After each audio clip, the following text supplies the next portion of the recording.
In a world where monarchs wear crowns but hoard pepper grinders, where palaces echo with ghost stories and dinner tables erupt in silent bread-based judgment, welcome to the bizarre underbelly of British royalty. These aren't the tales you'll find in history books. They're stranger, pettier, funnier, and somehow very real. From corgis with personal chefs to princesses who'd rather drive lorries than wave from balconies, this is not the monarchy you thought you knew. Welcome to 53 bizarre but true stories about British kings and queens. The tiaras are real. The weirdness, even more so. Before we dive in, make sure to hit subscribe, especially if you love your history with a side of royal oddity. It helps the channel grow and keeps the corgis fed. And while you're here, where in the world are you tuning in from? Drop your country and the time right now in the comments. Are you watching this at 2 a.m. under a blanket or during lunch with your headphones in pretending to work? Either way, you're in good company. Let's get into it. 1. Queen Elizabeth II. Collected pepper grinders, including one that shrieked in a joke Italian accent. In the echoing vaults of Buckingham Palace, amid oil portraits and state secrets, there existed a royal shelf, one not lined with crowns, nor medals, nor inherited Fabergé eggs. No, this shelf held something far less predictable: Queen Elizabeth II's personal collection of pepper grinders. And not just any pepper grinders. Some were shaped like cartoon pigs, others like miniature knights, and at least one, when twisted, let out a loud shriek in a joke Italian accent. A Mamma Mia trapped in mahogany. The Queen, known for her composure so tight it could slice diamonds, apparently had a soft spot for prank seasoning. This was not a tabloid rumor, but a truth offered with a knowing smile by her staff. Those who had to refill the peppercorns and, more importantly, those who had to pretend not to flinch when startled by a kitchen table exorcism in plastic. The collection was quietly famous within palace walls. Visiting dignitaries occasionally received a demonstration, which might explain why the President of France once refused to sit too close to the condiments at Balmoral. But why? Why would a monarch burdened with centuries of state tradition, who had shaken the hands of assassins and worn diamonds once pried off colonial crowns, find joy in novelty pepper pots? Perhaps because power, when distilled over decades, becomes utterly boring. Perhaps because the only safe rebellion left for a sovereign is seasoning. And here's the paradox. The woman who presided over the quiet collapse of empire also burst into laughter when a pepper mill screamed in faux Florentine. But that's royalty for you. Polished on the outside with a faint whiff of absurdity underneath, like pepper caught in your throat. Of course, absurdity has always had a seat at the royal table. Just ask the ones who aren't allowed to play Monopoly. 2. Royals are or were forbidden from eating raw meat, signing autographs, playing Monopoly, wearing fur, etc.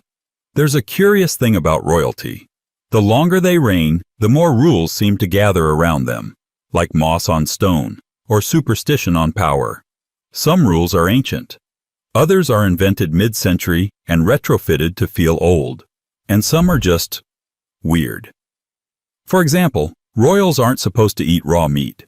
Not because they're above sushi, though perhaps they are, but because of an ancient fear of parasites that might decapitate a bloodline. No steak tartare, no sashimi. It's also said they're banned from playing Monopoly. That, apparently, is a real edict. A board game so divisive, so inherently capitalist, that it threatened Windsor unity. Legend says Prince Andrew tried once. The fallout took 3 butlers to clean up. Then there's the fur ban. Not moral, not modern, but a gesture. Royals still have fur, of course, just not new fur. The distinction is important in the same way a hangman wearing vintage rope is less offensive. And yes, there's the signature rule. Royals can't sign autographs. The official reason? Fear of forgery. The unofficial reason? Because a signed photo of Prince Harry on eBay is just embarrassing for everyone involved. These rules aren't enforced by police or tradition, but by a strange blend of superstition and protocol. No selfies, no shellfish, No public displays of affection unless the cameras are off or you're not the heir. It's a life governed by invisible wires, designed not for safety, but for spectacle. Royals are expected to be human, but not too human. Smiling mannequins with bloodlines instead of barcodes. And yet, the moment you think the whole thing is too ridiculous to function, someone like Princess Margaret appears, tearing bread in half to punish you for saying something cliché. If you're enjoying this so far, and wondering how we went from royal card games to pepper grinders that scream in Italian, don't forget to subscribe. It's the easiest way to stay in the loop for more beautifully strange stories just like these. And tell me this in the comments. Where are you watching from? And what time is it right now? Midnight in Melbourne? Lunch break in London? I want to know who else is wandering down this rabbit hole with us. 3. Princess Margaret's notorious bread game at dinner parties, ripping pieces of bread. Every time someone said something cliché. Picture this. A smoke-filled dining room in Kensington Palace. Crystal glasses ringing with laughter, the scent of cognac mixing with Chanel No. 5. And at the head of the table, Princess Margaret, armed with a dinner roll and the emotional detachment of a Bond villain. The game was simple. Every time a guest said something dull, derivative, or cliché, she tore her bread in two, slowly, deliberately, as if the wheat itself were complicit. Margaret, sister to the Queen and patron saint of royal rebellion, had little patience for banality. Small talk was treason in her court. Her bread game was both entertainment and execution. Guests learned quickly that the more they tried to impress, the more their words turned to ash, and the bread to crumbs. Lovely weather we're having, someone might say, fumbling with the lobster fork. Rip. I do love Paris in the spring. Rip. My wife and I honeymooned in Florence. Double rip.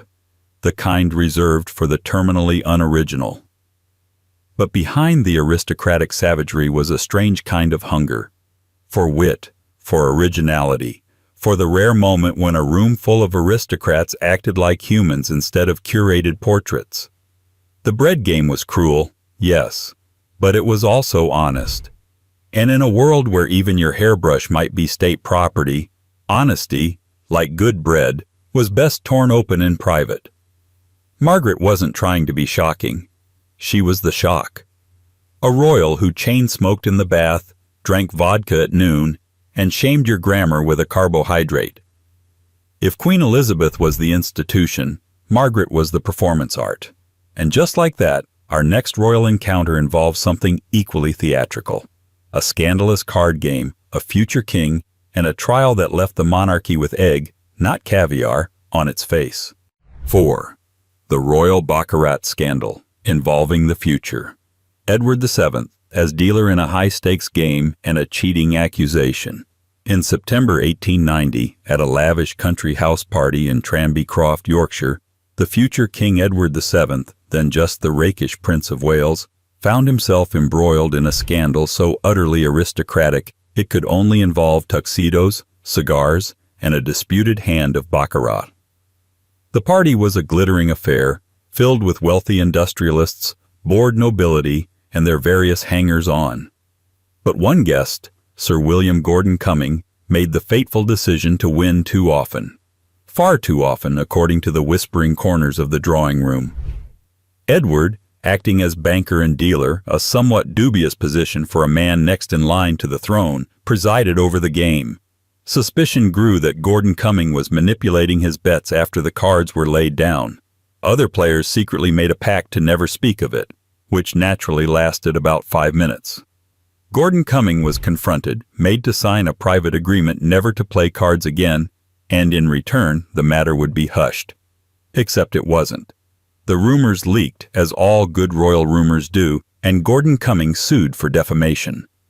Suddenly, the Prince of Wales, the future King-Emperor of a quarter of the globe, was testifying in open court, wearing a morning coat and explaining the mechanics of baccarat to a bemused jury. It was the first time since 1411 that an heir to the throne had taken the witness stand. The press went wild. The scandal grew. The monarchy, still recovering from the stoic rigidity of Victoria's grief-wrapped reign, found itself once again doused in cologne, smoke, and casino gossip. Gordon Cumming lost, socially ruined. The prince escaped with only minor singe marks to his reputation, but the monarchy learned something valuable. Never let the future king deal cards at a house party. Which brings us, quite naturally, to the subject of royal residences and the ghost that allegedly never left the table at all. 5. Royals' residences said to be haunted. Ghostly stories swirl around old royal houses. Royal houses are, almost by definition, full of dead people. Not just portraits and statues, but actual people. Names in the floorboards, bloodlines in the curtains. So perhaps it's no surprise that whispers of the supernatural haunt Britain's palaces like unpaid staff. From Windsor Castle to Sandringham, tales persist that the dead never really left, and in some cases, never learned to knock. Windsor, for example, is allegedly haunted by Henry VIII himself. Staff claim to hear heavy footsteps, groaning from the cloisters, and the occasional scent of Tudor ego in the air. He's said to pace, clutching a phantom wound, as if still rehearsing his own funeral procession.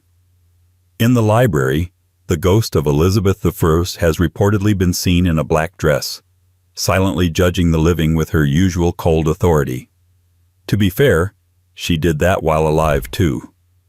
At Sandringham, the Queen's estate in Norfolk, caretakers have reported disembodied voices, flickering lights, and the sensation of being watched.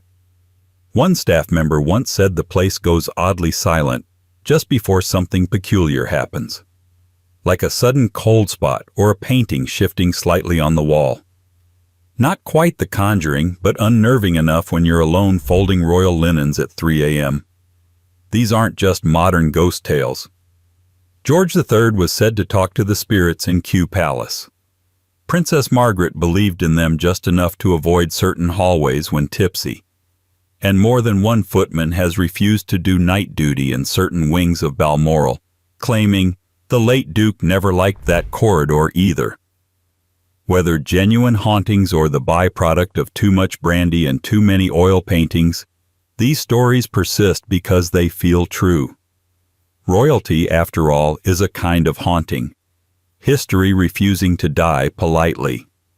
And speaking of refusals, one royal famously refused to be kidnapped, with a reaction that was less than textbook. 6. The story that Princess Anne said, "Not bloody likely," when confronted during a kidnapping attempt. It was March 1974. Princess Anne, daughter of Queen Elizabeth II, was riding through London in a Rolls-Royce when her car was blocked by another vehicle near the mall. Out stepped Ian Ball, a man with a pistol and a plan: kidnap the princess, demand a ransom, and rewrite British criminal history. He had the gun. He had the motive. He even had the getaway car. What he didn't have, crucially, was Princess Anne's cooperation. As the story goes, Ball ordered Anne out of the car. She didn't scream. She didn't cry. She stared at him with the disdain of someone unimpressed by both his outfit and his mental clarity. When he insisted, "You're coming with me," she replied in true steel-cut aristocratic deadpan, "Not bloody likely. Not bloody likely." This wasn't in the Royal Protocol Handbook. But then again, neither was open combat with a would-be abductor. As chaos unfolded around her, her bodyguard shot, a passing journalist intervening, several attempts by bystanders to tackle Ball, Anne remained curiously composed. The attacker was eventually subdued, but the legend was born immediately. The princess who told a kidnapper to shove it. In the days that followed, the British public fell in love with the anecdote. Newspapers had a field day. Royal biographers practically chewed their pencils in delight. Here was a Windsor with spine and vocabulary. Anne's icy calm in the face of danger became iconic. She wasn't just a royal anymore. She was an action figure waiting to be merchandised. It also revealed something fascinating about modern royalty. For all their restrictions and protocols, when push comes to shove, literally, some of them shove right back. And that attitude, half sarcasm, half sovereignty, shows up again in the next oddity. A castle full of rules and a palace full of chores, all obeyed with bizarre precision. 7. A royalty-driven set of weirdest facts. About the family. Odd traditions, strange chores for staff, unusual daily rituals. There are facts, and then there are royal facts, the kind that feel like trivia from a Victorian fever dream. These aren't just the usual, the Queen loved corgis bits. These are the footnotes of palace life where tradition and absurdity quietly hold hands. The British royal family, as it turns out, doesn't simply live in palaces. They live inside a time capsule stuffed with baffling customs, silent rules, and a staff that's been trained in the fine art of not blinking at nonsense. Start with the pillows. They are fluffed by staff not once, not twice, but exactly 6 times, gently, with care, like nervous clouds. Or the rule that no royal meal may begin before the monarch has taken the first bite. If you're hungry and she's distracted, too bad, you wait. There are also staff whose job is to break in the monarch's shoes. Yes, someone's full-time duty is to wear the Queen's new shoes around the palace to soften them up before her feet touch them. Then there's the ritual of moving clocks. Every palace has dozens, sometimes hundreds of timepieces. When daylight savings hits, a team of horologists is dispatched to adjust every single one. It can take days. There are rooms used only once a year, cutlery arranged to military standards, and staff given instructions on how to hold teacups based on which royal might be watching. Even the pets aren't exempt. The Queen's corgis, for instance, were served by their own chef with meals that put most tasting menus to shame. Fresh rabbit, rice, herbs, and the occasional gravy drizzle. It's a curious contradiction. The royals, supposedly the symbols of timeless dignity, are governed by some of the most bizarre minutiae imaginable. But as the veil of opulence lifts, so too does the nightclub smoke. Because behind closed palace doors, there were royals who partied like it was perpetually 1963. 8. The younger royals' nightlife and set parties. E.g., Princess Margaret's social life in London. Nightclubs post what the...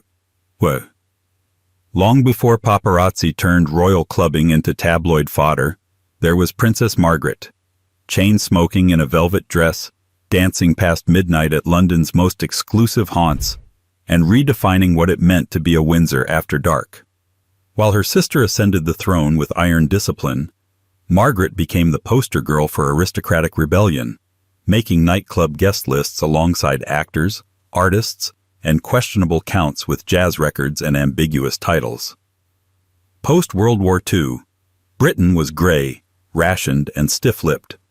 But Margaret, in her bejeweled element, glittered through the austerity. She frequented places like Annabelle's, the 400 Club, and wherever else allowed royalty to mingle with mischief. These parties weren't just about champagne and waltzes. They were decadent rituals of escapism. Socialites, poets, lovers, and the occasional spy circled her like moths, drawn not just to her status but to her peculiar cocktail of tragedy and wit. And she wasn't alone. A new generation of royals, though less wild than Margaret, would follow in her footsteps. From Prince Harry's infamous Vegas photos to Prince William's nights at Bougie's, the club has always been a strange annex of the palace. But Margaret was the prototype.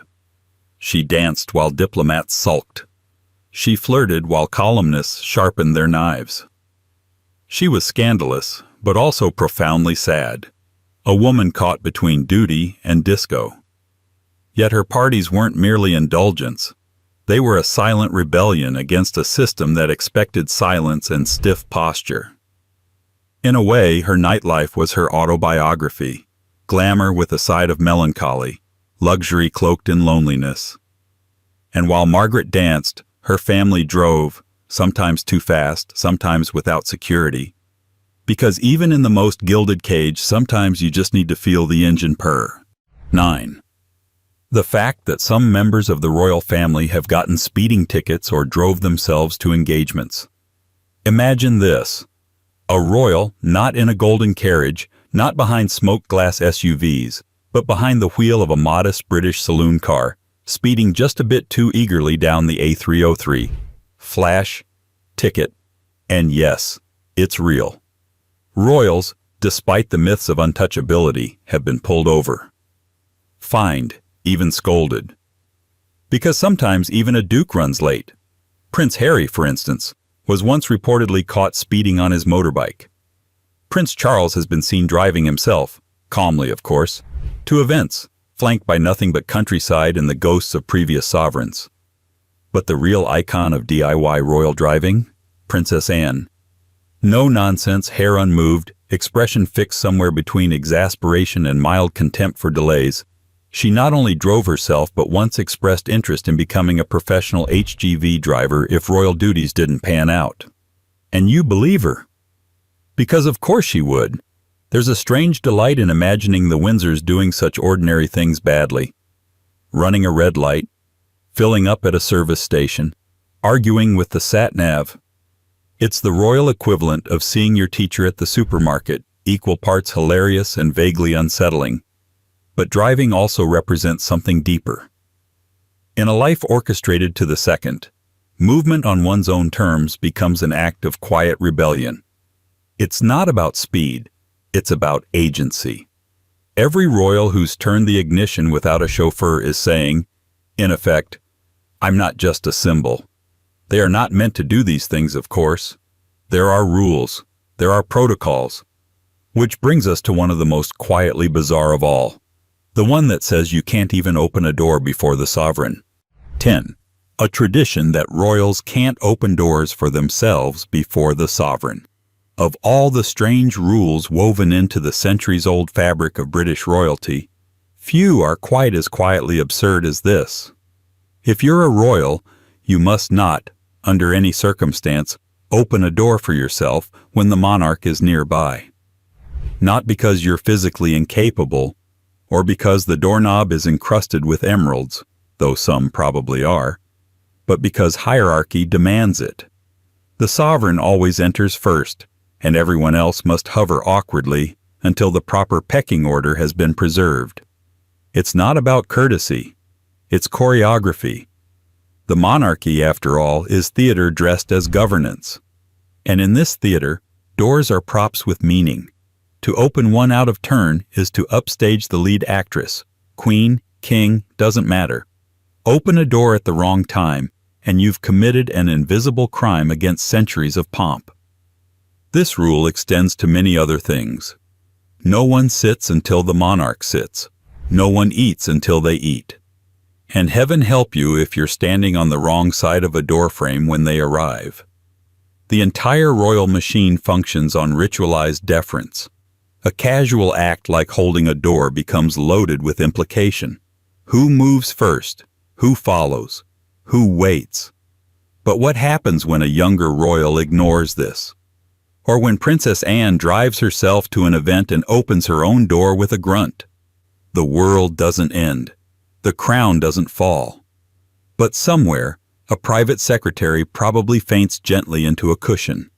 These invisible rules may seem laughable, and they often are, but they also act like glue, binding the old order to the present with the stubbornness of an aging ghost. And just when you think it can't get any stranger, along comes the royal gift registry, and it's filled not with jewels, but with the weirdest, most useless objects imaginable. 11. The infamous habit of some royals of bizarre or extravagant gift-giving, e.g., unusual objects in collections. To the outside world, royal gift-giving must seem like a dignified exchange of timeless artifacts, gold-plated tokens, state-sanctioned souvenirs, maybe a nice tapestry or an antique brooch. But look a little closer, and the truth is far less stately. The royals, in private, have a long-standing tradition of giving each other gifts that range from the weird to the utterly baffling. It's not all tiaras and hand-woven rugs.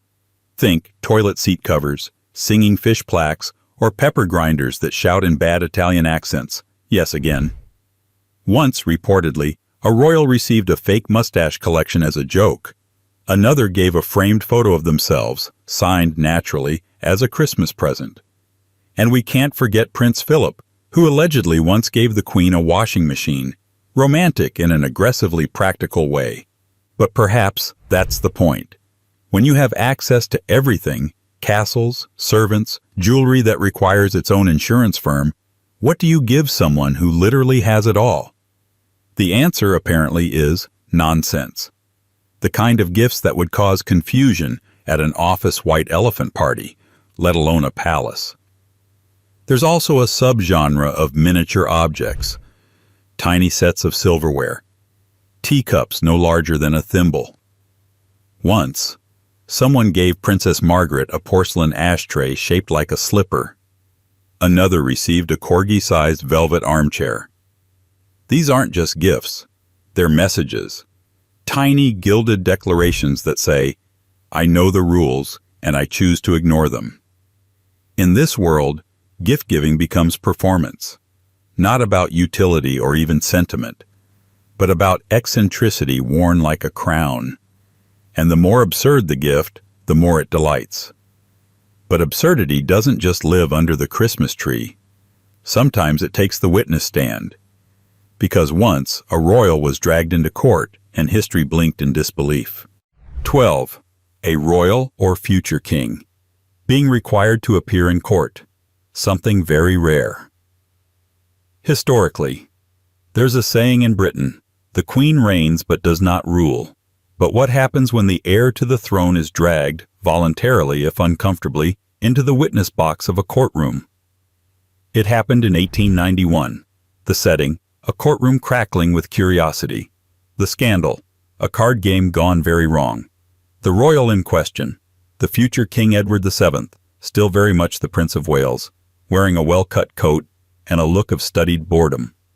We're back to the royal Baccarat scandal, because one part of it deserves its own spotlight. The moment the future sovereign sat in a court of law, flanked not by courtiers but by barristers and bailiffs. It was the first time an heir had done so in nearly 500 years. The last was in 1411. That's how rare this was. The monarchy doesn't do courtrooms, not unless they're ceremonial, full of robes and very little justice. But Edward, to his credit or peril, sat there and gave evidence in defense of his host, Sir William Gordon Cumming. Yes, the same man who was accused of cheating at cards. The prince insisted he saw nothing improper, that the game was conducted fairly, that all these whispers and allegations were overblown, but the public naturally cared little for the details. What mattered was the sight, a royal on trial, figuratively at least. It was a spectacle. The press painted it as both humiliation and heroism. Some thought Edward's involvement showed moral weakness. His presence at the gambling table reeked of entitlement. Others saw it as courage, facing scrutiny when he could have easily stayed home in a smoking jacket and claimed ignorance. In any case, it left an impression that even the future king was not untouchable.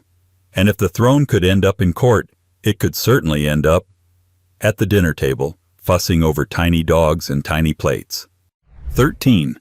The quirky hobby of Queen Elizabeth II. Besides pepper grinders, her love of corgis, her using personalized china and weird dinner habits. Beneath the rigid silhouette of state portraits and the tightly clasped handbag, Queen Elizabeth II harbored quirks that were oddly, almost hilariously, specific. We've already met her screaming pepper grinder, but that was merely the first layer of royal eccentricity. In private, the Queen lived in a world of curated oddities. Corgis with monogrammed blankets, personalized bone china reserved only for her private breakfasts, and a dinner routine that bordered on sacred ritual. Her corgis, for instance, weren't just pets, they were dynastic. Descended from Susan, the original corgi gifted to her in 1944, they were family members with place settings of their own. A dedicated chef prepared their meals, with fresh meat and carefully measured rice, and they were walked with the precision of a state parade. They were also known to travel with her on royal tours.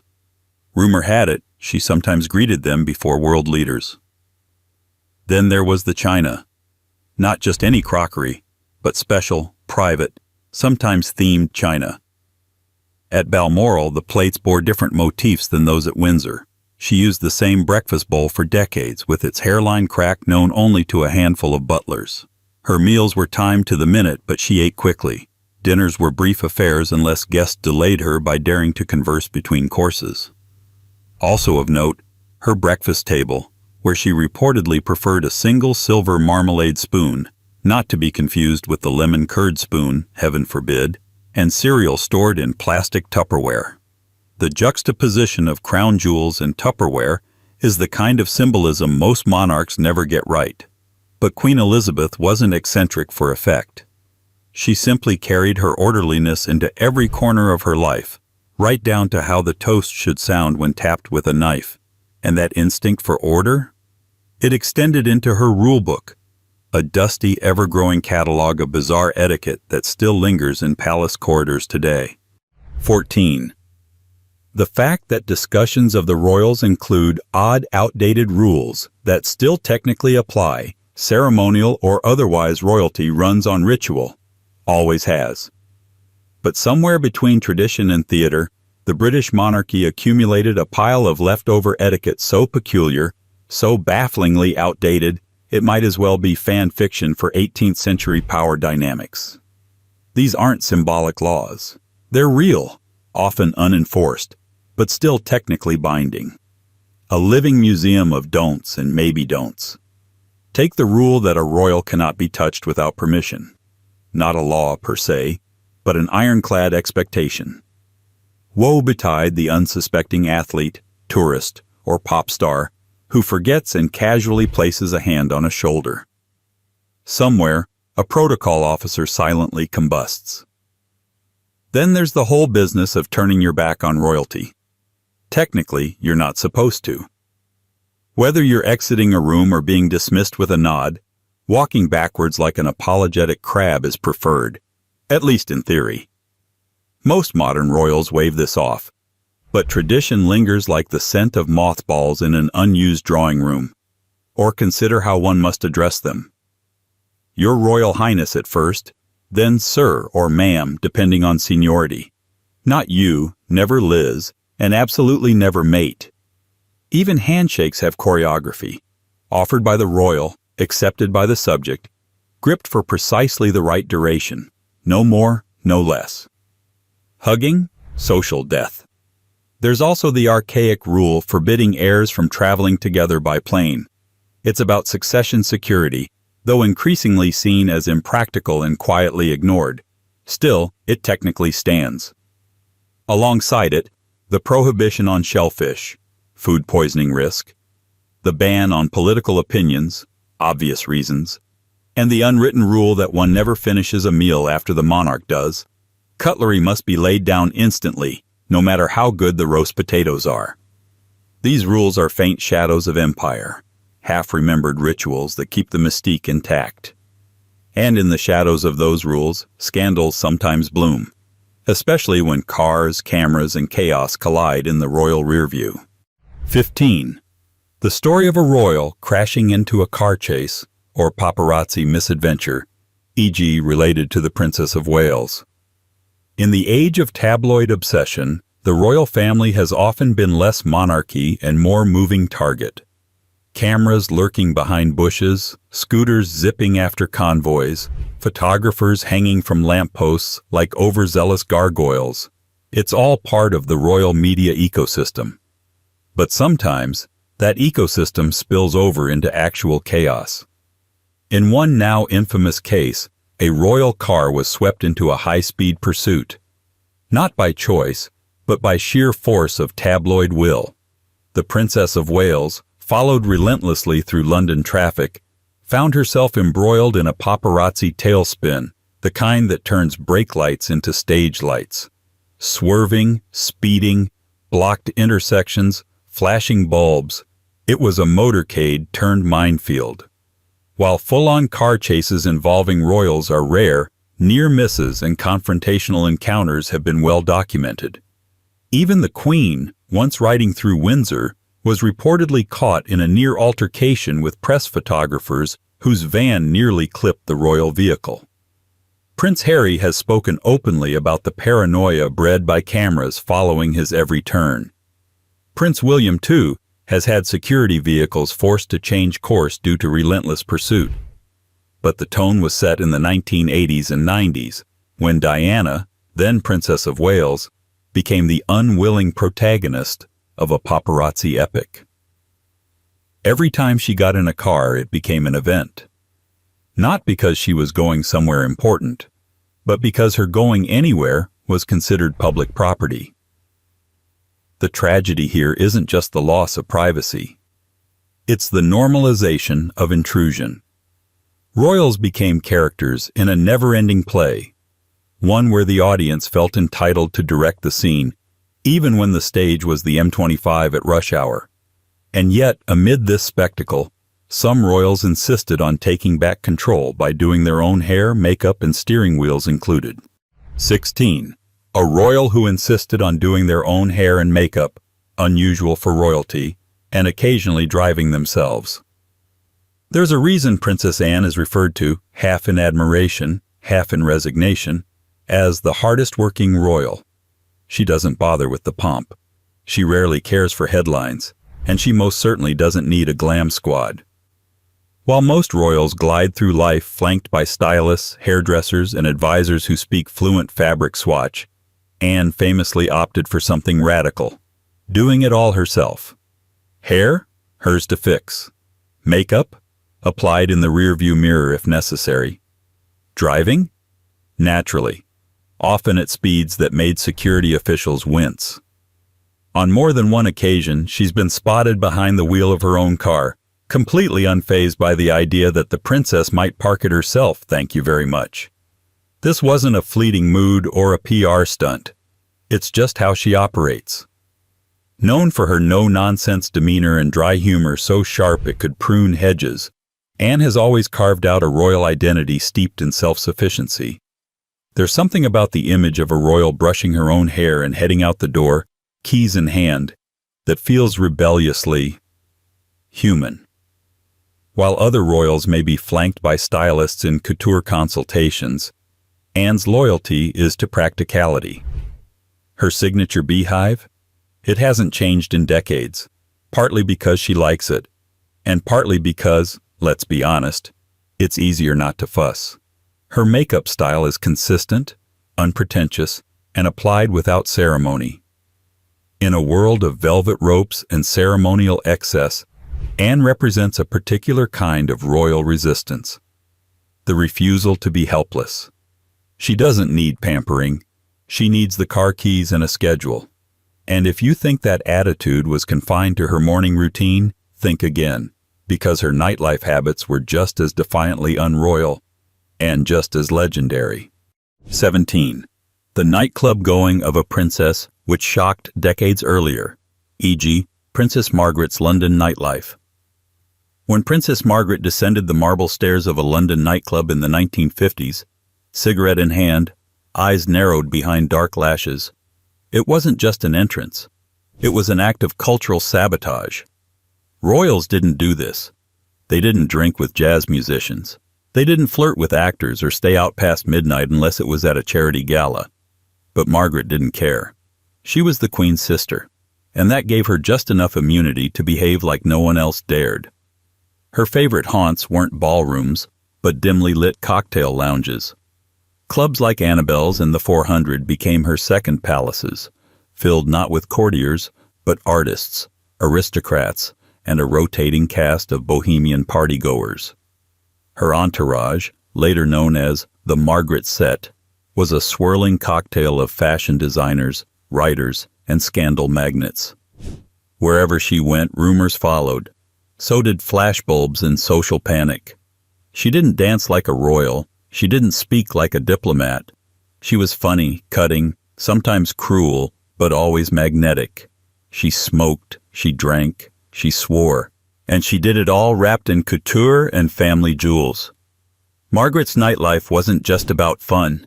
It was a defiant escape from the suffocating formality that defined royal life. Every night out was a statement. I am not my sister. I am not an institution. I am a woman with a cigarette and somewhere better to be. These moments scandalized the press and mystified the palace. But they also helped shape the public's fascination with the modern royal, someone caught between tradition and temptation, duty and rebellion. And while Margaret partied beneath crystal chandeliers, the strangest thing was happening upstairs. Royals were gathering for Christmas, where things were somehow even weirder. 18. Strange protocols at royal Christmases or estate gatherings, odd traditions. Christmas at Sandringham is less of a holiday and more of a ritualized performance with tinsel. It is the royal family's most theatrical tradition, a multi-day event governed by a bewildering list of customs, some charming, some absurd, all rigidly enforced. Think Downton Abbey, but with more corgis and significantly less room for improvisation. For starters, the family doesn't arrive all at once. They're scheduled to appear in staggered order, according to seniority. Lesser royals arrive first. The most senior, usually the king or queen, arrives last, like the final act in a slightly awkward pantomime. Luggage is unpacked by staff before they even step out of the car. The pecking order is silently reinforced through arrival times, room assignments, and even the order in which one is allowed to enter drawing rooms. The gift exchange happens not on Christmas Day, but on Christmas Eve, always. And forget extravagance. The royals are expected to give each other deliberately tacky or humorous gifts. The cheaper, the funnier, the better. One year, Prince Harry reportedly gave the Queen a shower cap that said, "Ain't life a royal pain?" She allegedly loved it. Meals are formal, timed, and governed by rules older than the electricity in the house. Seating charts are sacred. Outfits are prescribed. There is a formal black-tie dinner, multiple changes of clothes per day, and strict expectations about posture, cutlery, and conversation. At least one staff member is assigned to watch the gravy boat like it's a national secret. And yet, beneath all the structure, there's a strange coziness. Fires are lit. Dogs nap under chairs.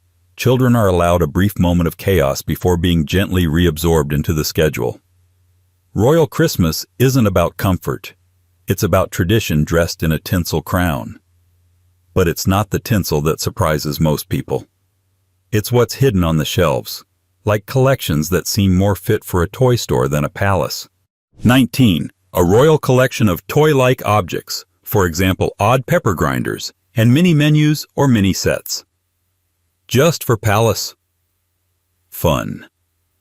In the sprawling corridors of Britain's royal estates, where priceless tapestries hang beside centuries-old clocks and footmen glide like polite shadows, there are also toys. Not literal toys for children, but whimsical, miniature, borderline ridiculous objects collected or used by grown royals with more titles than time. And yes, Queen Elizabeth's infamous pepper grinder that screamed in a mock Italian accent was just the beginning. Within these grand palaces are cupboards and drawers filled with the curious and the comical. Novelty items, miniature utensils, tiny china sets made for tea-time gags, and entire mini-menus created just for the Queen's entertainment. Some were gifted by foreign dignitaries who couldn't resist adding a little cheek to diplomacy. Others were commissioned by the royals themselves, because apparently, when you've ruled for decades, the idea of a doll-sized silver teapot is exactly the right level of absurd. Take the mini-menus used in the Queen's daily meal planning.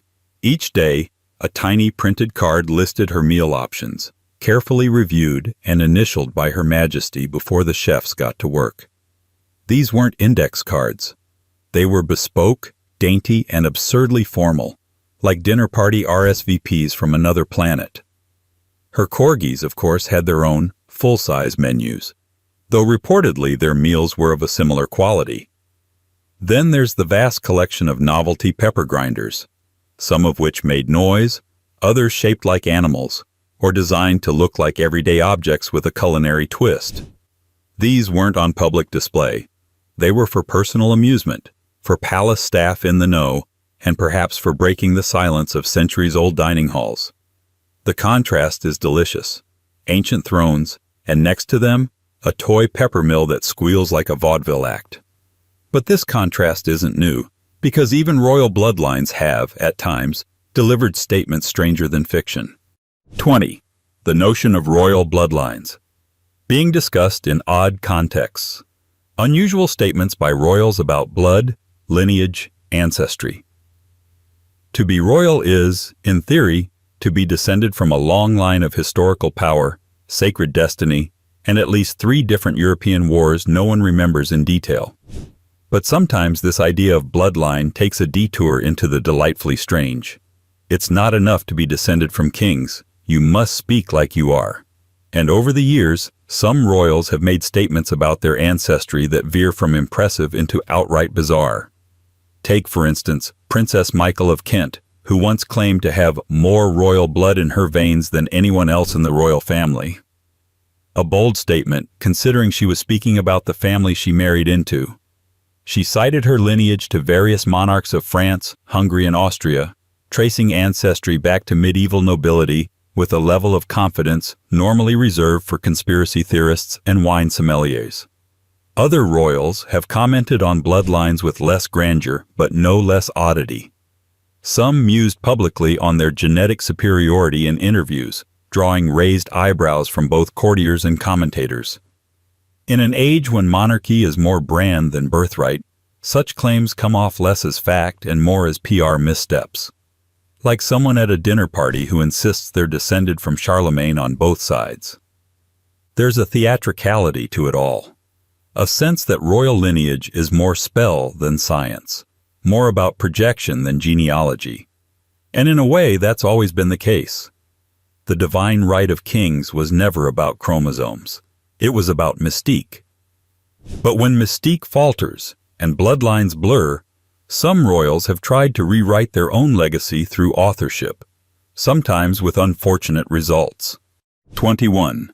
A royal authoring books on royalty and history, then being accused of plagiarism in a strange twist.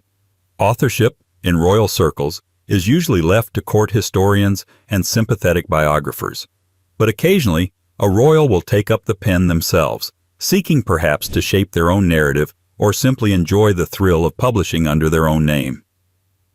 This was the case with Princess Michael of Kent, a royal who dabbled in historical writing and released several books on European aristocracy, love, and scandal. The books were glossy, full of detail, and positioned as well-researched accounts of noble lives and courtly dramas. But then came the twist: accusations of plagiarism.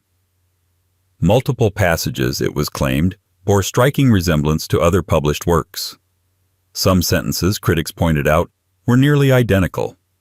Others suggested that entire paragraphs had been lifted wholesale without proper citation. The palace didn't issue a formal denial.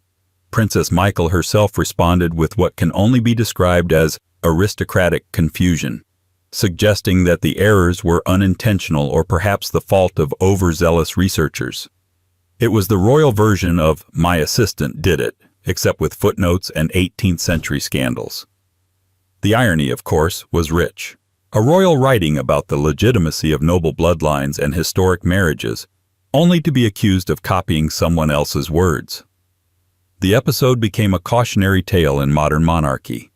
When you step outside the palace walls to play author, be prepared for the critics to treat you like one. Still, the book sold. Royal scandal always does. And whether she wrote every word or borrowed generously, Princess Michael joined a long line of aristocrats who blurred the line between fact and performance. And speaking of performance, sometimes a royal's most iconic line isn't printed in a book, but shouted from the window of a moving car with more bite than biography. 22. Ever seen a royal say "naff off" to photographers? Yes. Princess Anne did in the ever-growing anthology of British royal moments that feel more like satire than statecraft. One quote continues to reign supreme in sheer bluntness. "Naff off." Delivered not by a tabloid or a disgruntled staffer, but by a royal herself. Princess Anne, eternally dry, chronically unimpressed, and probably the only member of the family who'd bring a wrench to a sword fight, delivered the line with the kind of clarity only she could muster. The moment reportedly happened in the 1980s, a time when the royal family's private lives were turning into front-page news and photographers were swarming like determined wasps outside every royal vehicle. The Princess Royal, known for her steeliness and allergy to nonsense, had simply had enough. When pestered by press during what was meant to be a private moment, she leaned out and fired her now immortal retort, "Naff off." It wasn't crude, it wasn't violent, it was just perfectly Anne. A phrase that somehow felt both ancient and modern, like something your great-aunt might mutter while swatting a pigeon off the garden table. It was the ultimate royal burn. Polite enough not to scandalize the palace, pointed enough to hit the target. In a family often wrapped in carefully chosen PR statements and tiptoeing around controversy, Anne's refusal to perform civility was refreshing. She didn't need to play the victim. She didn't need to act above it all. She just told the press exactly what they could do, without once smudging her sensible jacket. The incident wasn't just a soundbite. It was a mission statement. This is a royal who will open her own car door, skip the hairstylist, and tell you to naff off before tea. And Anne, of course, wasn't alone in cultivating an entourage that mirrored her unfiltered energy. One royal set, in particular, became a swirling cocktail of glitter, scandal, and late-night legend. 23. The Woodstock-style social sets around the royals, e.g., the Margaret set, that attended high society late-night parties and were considered slightly scandalous in their day. Every era has its it crowd. The Flappers had Gatsby. The 60s had Andy Warhol's Factory. And the British monarchy? They had the Margaret set, a rolling collection of aristocrats, artists, poets, questionable lords, and extremely eligible bachelors who orbited Princess Margaret like moths to a perfectly manicured flame. This wasn't a court. It was a scene. A glamorous, martini-soaked, cigarette-scented coterie that turned royal formality on its head. At its core was Margaret, witty, beautiful, and perpetually balancing a champagne flute in one hand and a scandal in the other. Her companions included society figures like photographer Cecil Beaton, playwright Noel Coward, and future Rolling Stone groupies long before the term had cultural weight. They hosted parties in Mayfair apartments and private clubs. They drank too much. They flirted too loudly. They broke rules, not because they didn't know them, but because they found them boring. Margaret was the queen of the velvet rope, but instead of velvet gloves, she wore opera-length ones and held court in rooms where the lines between high society and bohemian rebellion blurred into one intoxicating blur. To the press, they were scandalous. To courtiers, they were terrifying. But to Margaret, they were oxygen. These were people who didn't ask her to smile politely or read prepared remarks. They asked her to dance, to gossip, to live. The Margaret set became synonymous with rebellion inside a corset. They weren't revolutionaries, but they were escape artists. For a princess bound by tradition, this group was a lifeline into something resembling normalcy, or at least glamour without guilt. But even amid the sequins and snark, the royals never quite shook the need for novelty, especially when it came to gifts from the most unexpected places. 24. Royals having bizarre gifts from restaurants or unusual souvenirs, such as the Queen's Italian restaurant pepper grinder present. One might imagine that a gift given to the Queen of England would involve sapphires, ceremonial daggers, or something carved from the ruins of a Roman amphitheater. But no. Sometimes, Her Majesty's souvenirs came from somewhere far humbler, and significantly more amusing. Italian restaurants. According to staff anecdotes and multiple second-hand confirmations, Queen Elizabeth once received a pepper grinder from a restaurant that didn't just season food. It shrieked in a wildly over-the-top Italian accent. It shouted things like, "Mamma mia!" whenever turned, turning dinner into dinner theater with a comedic twist. The Queen, reportedly, was delighted. It joined her now legendary collection of novelty pepper mills, each one stranger than the last. This wasn't a one-off gag.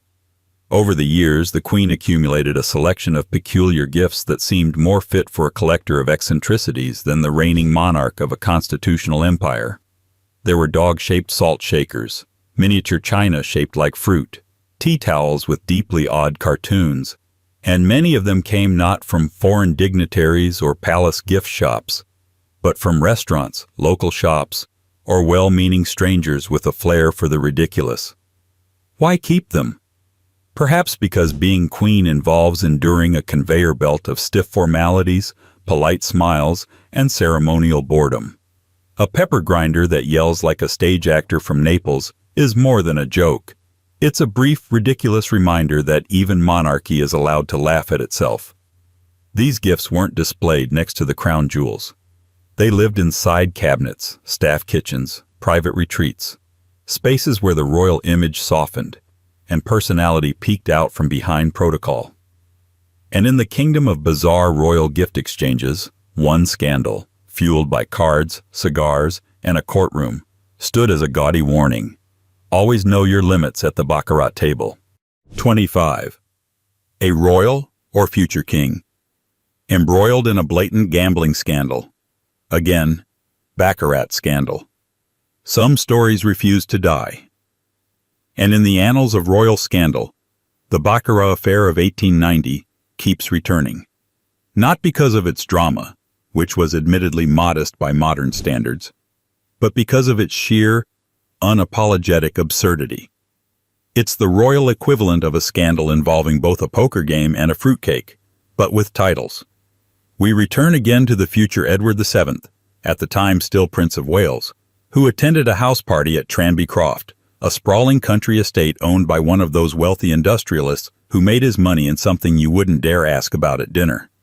What started as a weekend of cigars and polite gambling spiraled into an international spectacle, all thanks to one man who allegedly cheated at cards, Sir William Gordon Cumming. Edward acted as the dealer during an illicit game of Baccarat, already frowned upon in aristocratic circles due to its association with French casinos and, one assumes, general Frenchness. Over several nights, Gordon Cumming kept winning suspiciously, too suspiciously. Other guests noticed. They claimed he was subtly altering his bets after seeing the cards, a scandalous breach of both etiquette and legality. The solution? A private agreement signed under social duress. Gordon Cumming promised never to play cards again in exchange for silence. But silence is a currency easily devalued, and when the press got wind of it, the courtroom beckoned. The Prince of Wales became the first heir to the British throne in nearly 500 years to testify in open court. His presence was both dramatic and deeply awkward. Newspapers feasted. Political cartoons sharpened their pencils. The monarchy didn't fall, but it certainly stumbled. Gordon Cumming lost the case and his reputation. Edward lost a portion of his mystique. And Baccarat, for a time, lost its place at the royal card table. But if the royals have always been drawn to risky games, they've also kept staff around to do some of the strangest tasks imaginable. Traditions that range from the merely quirky to the quietly dystopian. 26. The royals. Having weird chores for their staff, old traditions, or odd tasks still lingering from centuries past. Being a royal servant is not for the faint of heart, or the overly rational. For centuries, staff within the British royal household have been expected to perform a variety of duties that range from the surprisingly quaint to the deeply surreal. And no matter how absurd the task may seem, rest assured, it's probably rooted in a tradition nobody remembers, but everyone insists must continue. Take, for instance, the royal toothbrush squeezer. Historically, this was a role, possibly more than one person's job at one time, involving the delicate art of placing the appropriate dollop of toothpaste onto a royal's brush. Never mind that the queen likely knew how to operate a toothpaste tube. This was about consistency, precision, and preserving the myth that royalty exists on a plane slightly above the physical act of hygiene. Then there's the man whose sole duty was to ensure the monarch's hot water bottle was placed into bed at precisely the right time. Not a second too early. Not a degree too cold. It's oddly touching. It's also incredibly specific. Footmen have also been known to iron shoelaces, because apparently wrinkled laces are unbecoming of the realm.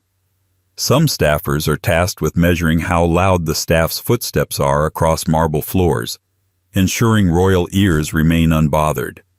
And in past centuries, there were even specialists to monitor candle drips, so the wax didn't stain the tapestries, or worse, imply that anyone was sweating.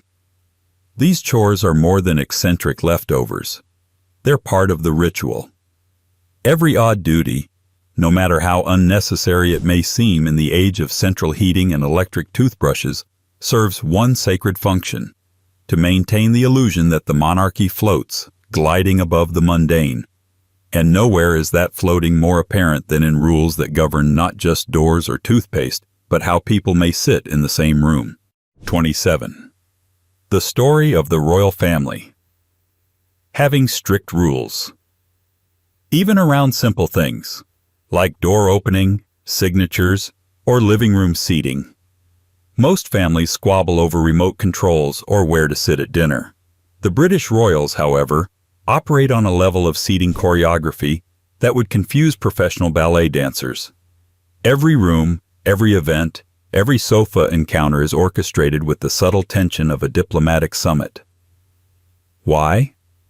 Because in the world of Windsor, where you sit and how you get there can be just as important as what you say. Take seating arrangements. At royal gatherings, no one simply plops down on the nearest armchair. Where a person sits is determined by rank, relationship, and whether the monarch has already entered the room. You don't sit before the sovereign sits. You don't leave before the sovereign leaves. And if you accidentally sit in a chair intended for a more senior royal, prepare for an awkward silence and a quiet reshuffling that feels more like a chess game than a social visit. Then there's the issue of doors. Royals aren't supposed to open doors for themselves, especially not when the monarch is present. There's a hierarchy of movement, a spatial pecking order. In some palaces, even walking through a hallway first is seen as a symbolic gesture of status. The Queen, for instance, always entered last, and everyone else knew better than to block the stage entrance. And signatures? Even weirder. Royals aren't supposed to give autographs, largely to prevent forgery. But it also stems from the belief that their signature, unlike yours or mine, is a kind of national artifact. Ink, but with consequence. These rules might seem excessive, but they're part of the grand performance. A performance where the actors know their marks, the props are centuries old, and even the sofas have implied social contracts. And yet, despite all the grandeur, once in a while, a royal will mutter something astonishingly ordinary, like wondering aloud what it might be like to have a regular job. 28. A case where a royal publicly declared they could do ordinary jobs, e.g. the Princess Anne, contemplating earning a living by driving HGV. There's something inherently ironic about a royal fantasizing about the working life, especially when that royal is Princess Anne, the woman least likely to sugarcoat anything, including herself. Known for her deadpan wit and industrial strength practicality, Anne once remarked quite seriously that if she hadn't been born into royalty, she might have liked to drive heavy goods vehicles for a living. That's right, an HGV driver. The Princess Royal, in a cab, hauling freight down the M1 with a thermos of tea and a stoic playlist. It wasn't a joke. Not exactly. Anne, who holds an actual license to drive large lorries, has always been vocal about her admiration for hands-on work and her disdain for unnecessary ceremony. Her interest in driving was part of a broader image, a royal who preferred grit to glitter. In a world where most of her family couldn't be trusted to pump petrol, Anne had the unusual distinction of knowing how to reverse a trailer. The statement raised eyebrows, mostly because it poked a finger directly into the soft underbelly of monarchy, the suggestion that a royal life isn't necessarily superior to an ordinary one. That, perhaps, there is dignity in driving a truck just as there is in opening a hospital wing. In Anne's case, the line between royal duty and working life has always been thinner than it appears. She's consistently ranked as one of the hardest working royals, often attending hundreds of engagements per year, many of which are not exactly glamorous. Her HGV comment wasn't just a quirk, it was a quiet rebellion. A reminder that not all royals live in a fantasy of golden cutlery and antique upholstery. And just as Anne once imagined herself behind the wheel of a freight lorry, one of her ancestors found themselves seated somewhere even more unexpected. A courtroom dock, with the monarchy watching nervously from the press gallery. 29. An heir forced to sit in a courtroom, as above, and the media covering it like a theater. When the future Edward VII took his place in a courtroom witness box in 1891, the moment struck the public like a thunderclap. Royalty did not do courtrooms. They did not testify. They did not subject themselves to cross-examination under oath, especially not over a scandal involving cards and social awkwardness. And yet, there he was, heir to the throne, seated under flickering gaslight, surrounded by barristers in powdered wigs, trying to explain the rules of Baccarat to a judge who likely preferred bridge. The case, of course, was the fallout from the now infamous Royal Baccarat scandal. Sir William Gordon Cumming, accused of cheating at cards in the presence of the prince, had sued for defamation. The trial itself was less about legal minutiae and more about theater, the pageantry of downfall, the whiff of class war, and the titillation of seeing a royal forced to explain his social habits to the nation. Edward, to his credit, was composed, if visibly annoyed. He downplayed the scandal, claimed to have seen nothing improper, and maintained the kind of indifference one practices when the empire is watching. The newspapers, however, had no such composure.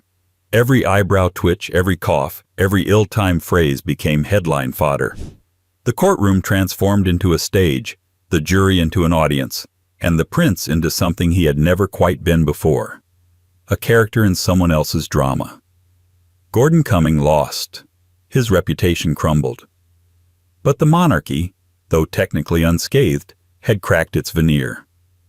For a brief moment, the royals were no longer divine. They were human, fallible, a little bit ridiculous. And when royals seem human, the stories get even better, especially when they involve cheating not just in court, but at the card table, with nobility watching and a scandal blooming by candlelight. 30. A royal being. Part of an old scandal. Related to cheating at cards with high society around them. Again, Baccarat. You might be wondering why this story keeps coming back, like a royal ghost that can't take a hint. But the truth is, the Baccarat scandal wasn't just one moment. It was a perfect storm of aristocratic vanity, social ambition, and the kind of genteel backstabbing that would make a Regency novel blush. And at the core of it all? A royal, a scandal, and a card game no one really understood, but everyone wanted to be seen playing. Let's set the scene again, with just a touch more detail. The year is 1890. The place is Tranby Croft, a lavish Yorkshire estate owned by shipping magnate Arthur Wilson.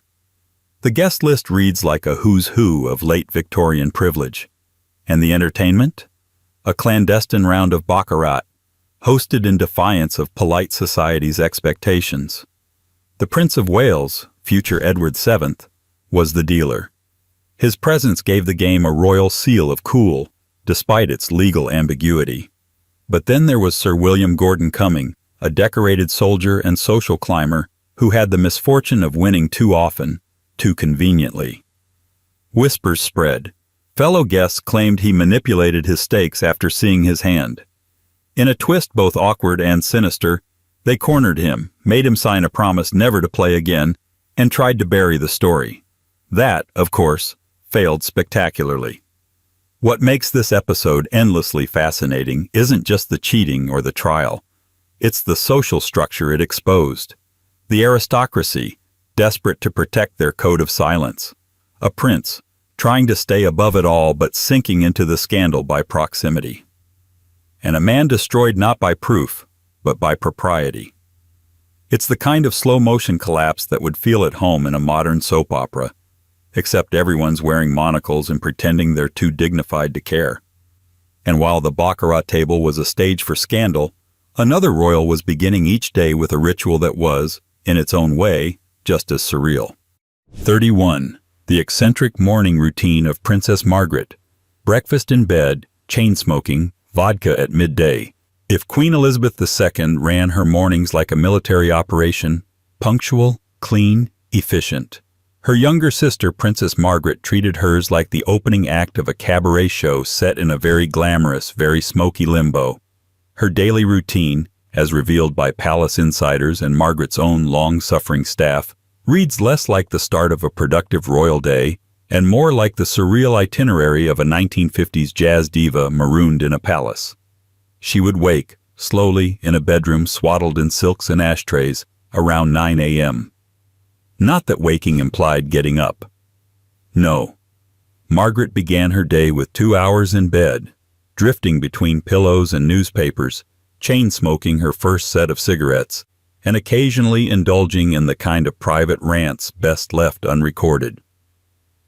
Breakfast, served on a tray of fine porcelain, typically featured fruit, toast, and coffee, with an ever-so-careful distance kept between the food and her ever-present cigarette. At 11 a.m., it was time for a bath. Not a quick shower, but a luxurious hour-long soak with precise temperature preferences and even more cigarettes. Only after that came the hairdresser. Yes, an in-house appointment, daily. And then dressing. An ordeal requiring help, decisions about jewelry, and a quiet but firm refusal to wear anything twice that week. By 12:30 p.m., she was finally ready for her first drink of the day, usually a vodka. Occasionally it was champagne, sometimes both. It was said she considered 1 p.m. the appropriate hour to begin thinking about conversation, provided that conversation was witty, flattering, and did not require effort. The spectacle of Margaret's morning was not laziness. It was ritual, carefully performed, fiercely defended. In a world of duty and obedience, her routine was pure sovereignty over her own time. And that sovereign flair extended well beyond the bedroom, into the very architecture of etiquette that ruled royal life, even in the smallest social gestures. 32.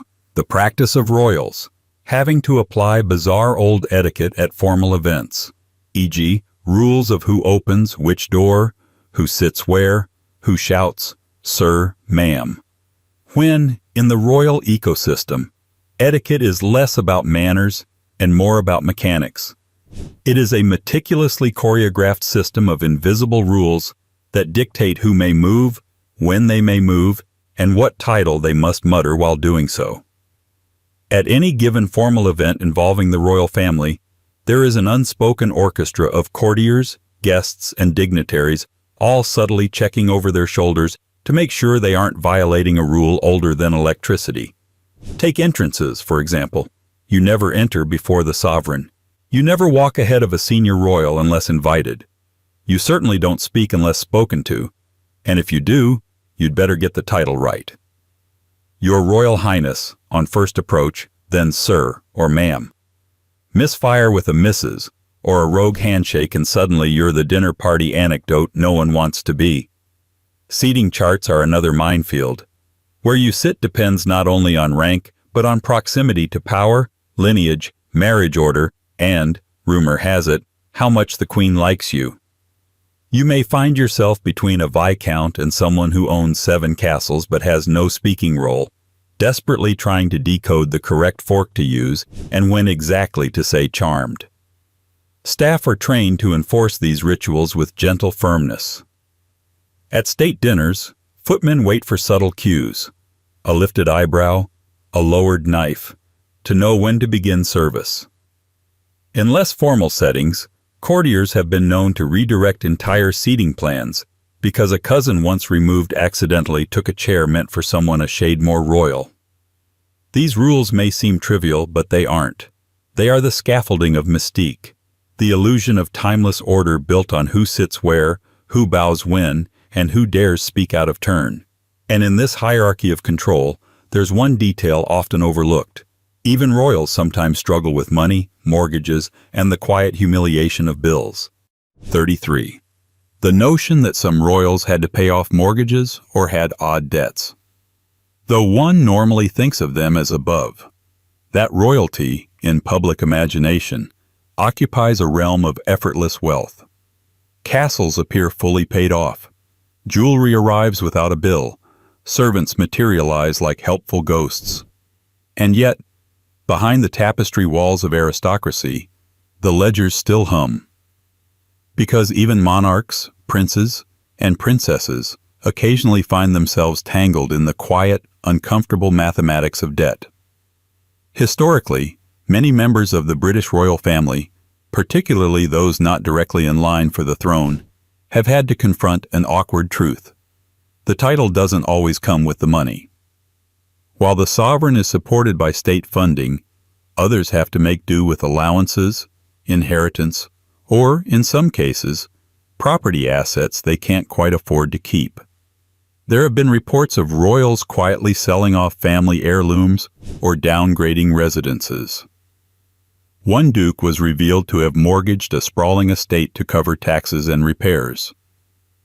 Another royal was reportedly late on payments for staff wages, scandalous not because of the amount, but because it hinted that the monarchy, for all its grandeur, runs on budgets just like everyone else.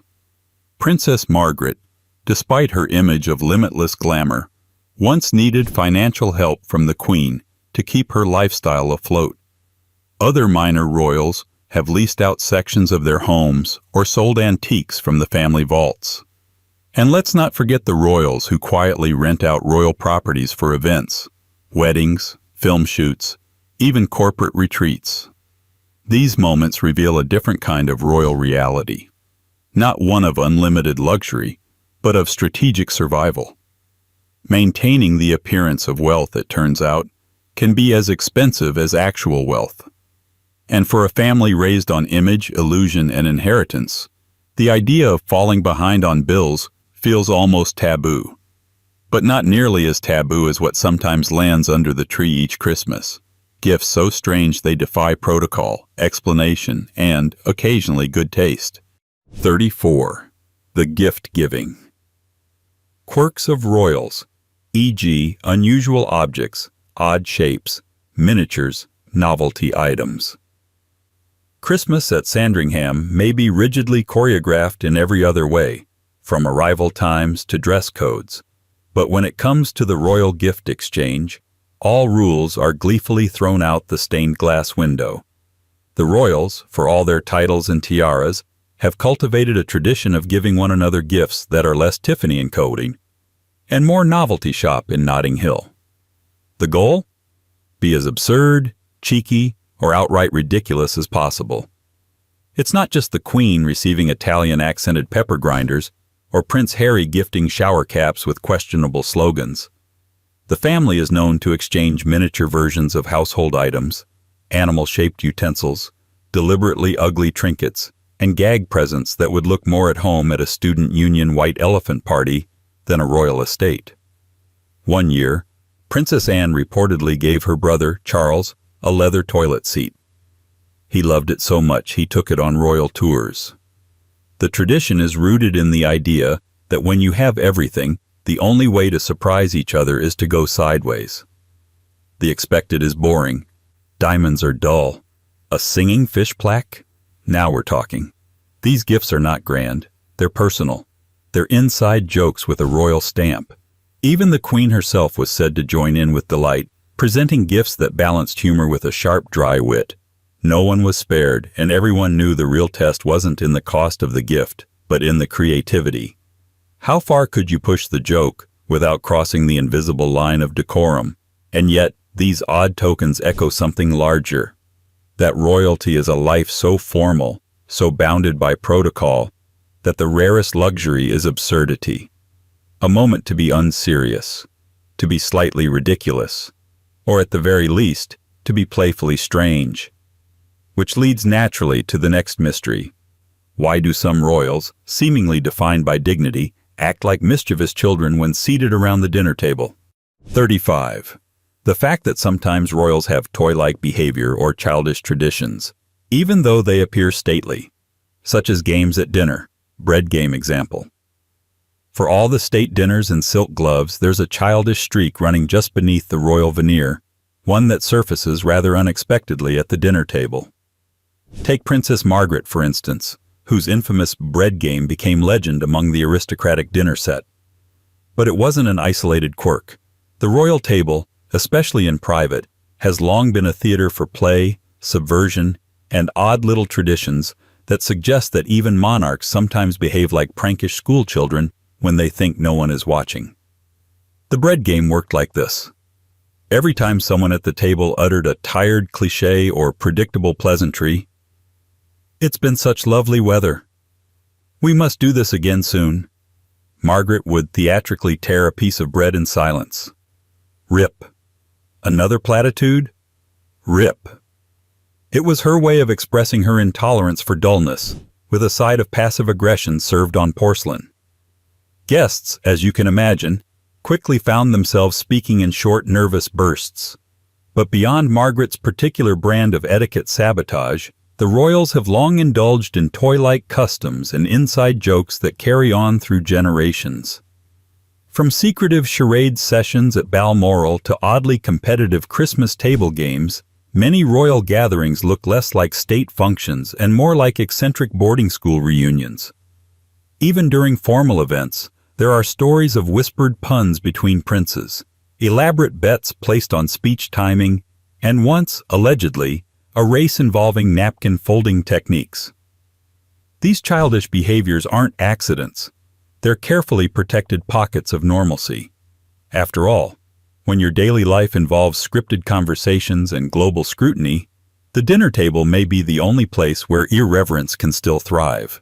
But if the table is a playground, then the guest list is a club, and some royal sets turn that club into an exclusive party circuit of their own. 36.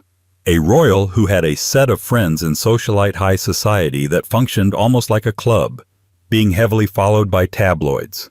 Margaret's set.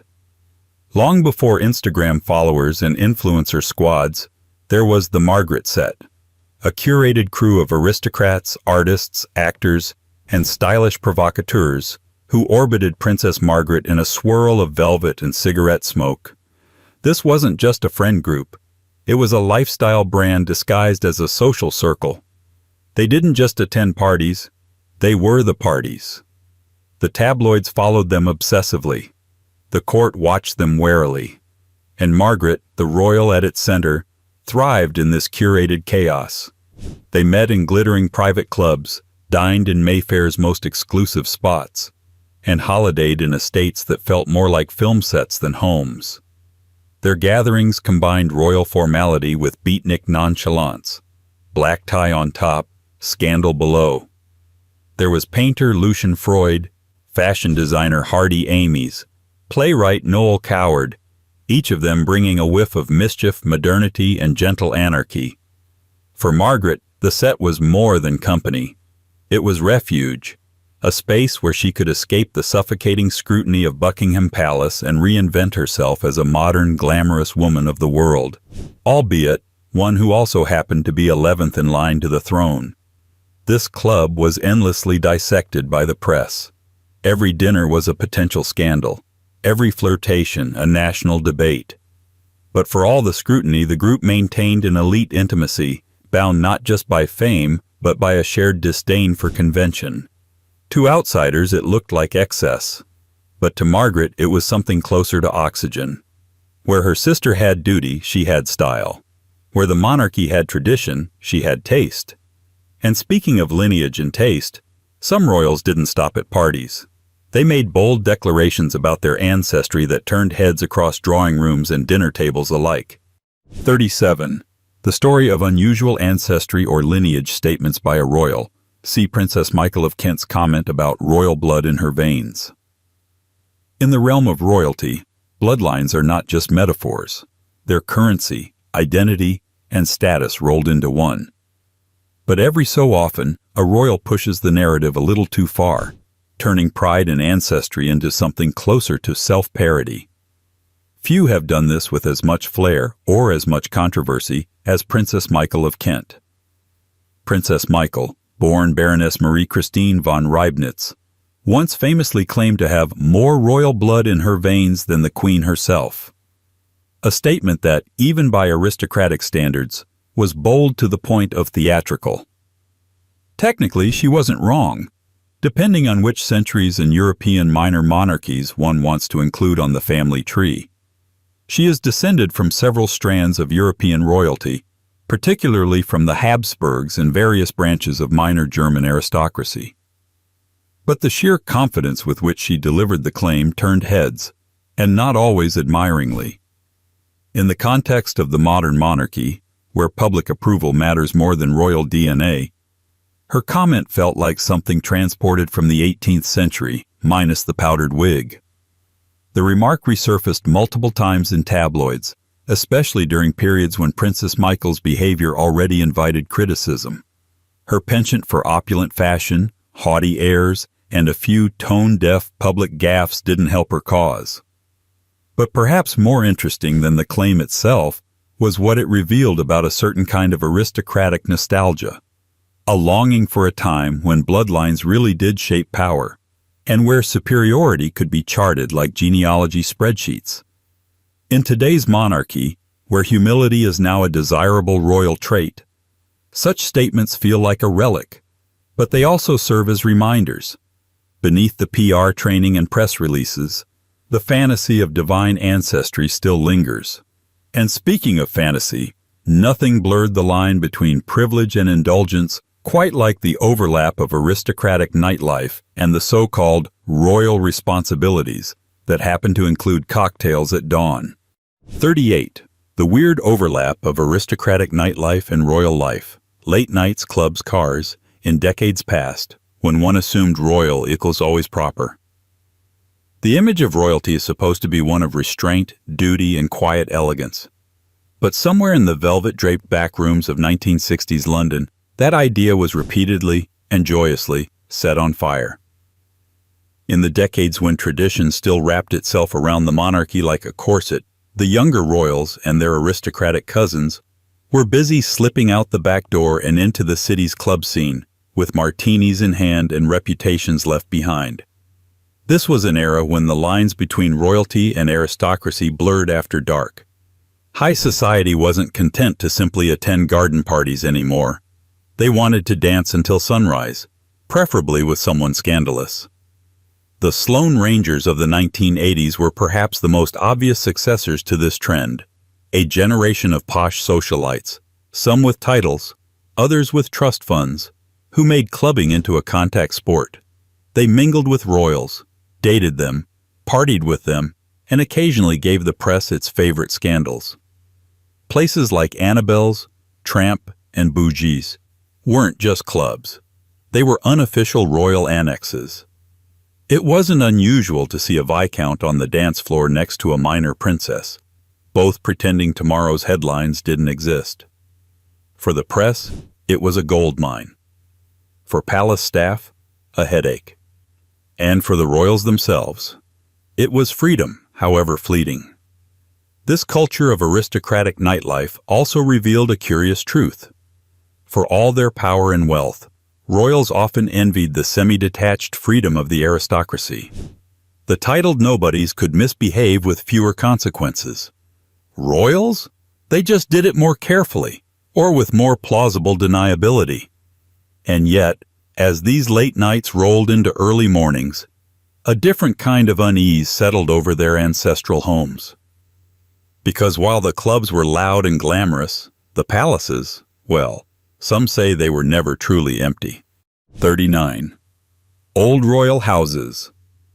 Having ghost stories and caretakers' tales of supernatural appearances. It's difficult to walk the creaking floors of a centuries-old royal residence without wondering who, or what, might still be there. In Britain's most storied palaces and castles, ghost stories are not just late-night gossip. They're part of the architectural memory, passed down from caretaker to butler, from tour guide to monarch. The official stance? Quiet skepticism. The unofficial truth? Too many strange occurrences to write off entirely. Take Windsor Castle. arguably one of the most haunted places in the UK. Staff have long claimed that the ghost of Henry VIII roams its halls, particularly around the cloisters, where heavy footsteps are said to echo long after the corridor is empty. Some say he groans. Others say he drags his leg. All agree that he doesn't knock. Then there's the spectral presence of Elizabeth I, often spotted gliding silently through the library. She's not angry, they say, just watchful, observing, judging, as she did in life, only with slightly more dramatic entrances now. Staff have reported sudden drops in temperature, unexplained candle flickers, and the distinct sound of someone walking just behind them. At Sandringham House, the royal Christmas residence, things reportedly go bump in the very early hours. Guests and staff have told of hearing voices in rooms they swore were empty, doors opening slowly without anyone near them, and a persistent feeling of being observed, particularly in the drawing rooms after midnight. Even Balmoral, the Queen's favorite Scottish retreat, has had reports of ghostly sightings, including the occasional mention of Queen Victoria's presence, still lingering as though waiting for a husband who died over a century ago. Whether these tales are the product of imagination, old pipes, or something else entirely, one thing's certain. You don't spend centuries storing secrets and sorrow in a stone building without something lingering. And yet, amid the shadows and whispers, one royal preferred horsepower of a very different kind, the kind that required a license and nerves of steel. 40. The idea that some royals had license to drive HGVs or carried unusual licenses. Princess Anne again, HGV license. If there's one royal who consistently zigged where others zagged, it's Princess Anne. While her siblings and cousins were busy perfecting the art of waving from carriages and appearing appropriately solemn in tweed, Anne was behind the wheel of something entirely different, a heavy goods vehicle. Yes, the Princess Royal, known for her no-frills demeanor and clear allergy to nonsense, once obtained an HGV license. Because of course she did. Driving for Anne was never a novelty. It wasn't a photo op or a quirky hobby trotted out for PR. It was practicality, wrapped in engine grease and steely competence. The license wasn't just for show. She actually used it. On occasion, she would drive horse boxes herself to equestrian events, opting to handle the trailer, the gear, and the parking herself, rather than rely on a staff of handlers. No fuss, no ceremony, just horsepower and a royal in boots. This choice did more than just raise eyebrows. It shattered an unspoken image. Royals weren't meant to be capable in this way. They were meant to glide, to be chauffeured, to be separate. Anne's HGV license felt like a quiet declaration. I am not a decorative object, and she wasn't alone in her vehicular independence. Other royals, like Prince Philip and Queen Elizabeth herself, were famously fond of driving, but Anne took it further. She didn't just want to drive, she wanted to qualify. It's a small detail, perhaps, but it cuts through the pageantry. A princess with an HGV license reminds us that sometimes, beneath the titles and tiaras, there are people who just want to take the wheel. Which makes it all the more ironic that in the same royal households, even the corgis were more pampered than most humans could imagine. 41. Unusual pets of royals, e.g. corgis of the Queen, though that is better known, but fits, weird habits. Few things are more synonymous with Queen Elizabeth II than her beloved corgis, a waddling, yapping, biscuit-demanding entourage that padded alongside her from childhood to her final years. But these were not just pets. They were, in a sense, furry courtiers, treated with the kind of reverence normally reserved for minor nobility. The Queen received her first corgi, Susan, as a gift for her 18th birthday. Susan became the matriarch of a royal dynasty that would span over 30 dogs, each descended from the original. These weren't simply house pets lounging about on tartan cushions. They had their own room, their own menu, their own chef. Meals were prepared daily by palace kitchen staff, typically including diced meat, vegetables, rice, and the occasional luxury like rabbit or liver, cooked and served warm. Feeding time was regimented, with a butler present to supervise. The queen herself was reportedly involved in overseeing their diets and disciplining them personally when necessary. But it wasn't just the corgis who enjoyed royal treatment. Other monarchs throughout history have had equally strange companions. King George III had a passion for spaniels. Queen Victoria's favorite pet was a Pomeranian named Turi. Prince Rupert of the Rhine, a cousin of Charles I, took his white hunting poodle Boy into battle, where it allegedly developed a reputation as a kind of supernatural mascot. The Queen's corgis, however, were uniquely visible, appearing in portraits, on royal tours, and most famously, in the James Bond sketch for the 2012 Olympics, where they trotted down the red carpet like seasoned diplomats. It was all delightfully absurd. Monarchs surrounded by dignitaries, jewels, and constitutional paperwork, making room on the bed for a dog with a better pedigree than most prime ministers. And yet, the absurdity doesn't stop at dogs. Sometimes it shuffles in, wearing tuxedos, and joins a high-stakes card game run by a future king. 42. The idea of playing high-stakes card games with the heir as dealer in a country house party setting with scandalous outcome, the Baccarat scandal. Picture this: a long dining table in a candlelit country estate. The air smells of tobacco, French perfume, and inherited entitlement. Guests are draped in pearls and polished scandal. And at the head of the table, dealing cards with the composure of someone far too used to attention, sits the Prince of Wales, future King Edward VII, banking a high-stakes game of Baccarat. It sounds like a scene from an Edwardian drama, but it happened. This wasn't Vegas. This was Tranby Croft in 1890, and the stakes weren't just money, they were reputation, lineage, and the unwritten rules of aristocratic secrecy. The presence of the heir to the throne as both participant and dealer lent the game a veneer of legitimacy and danger. Baccarat, already frowned upon by polite society, was being played under the royal eye. When Sir William Gordon Cumming won repeatedly and suspiciously, guests began to whisper. By the end of the weekend, a quiet conspiracy had formed. He was confronted, forced to sign a letter agreeing never to play again.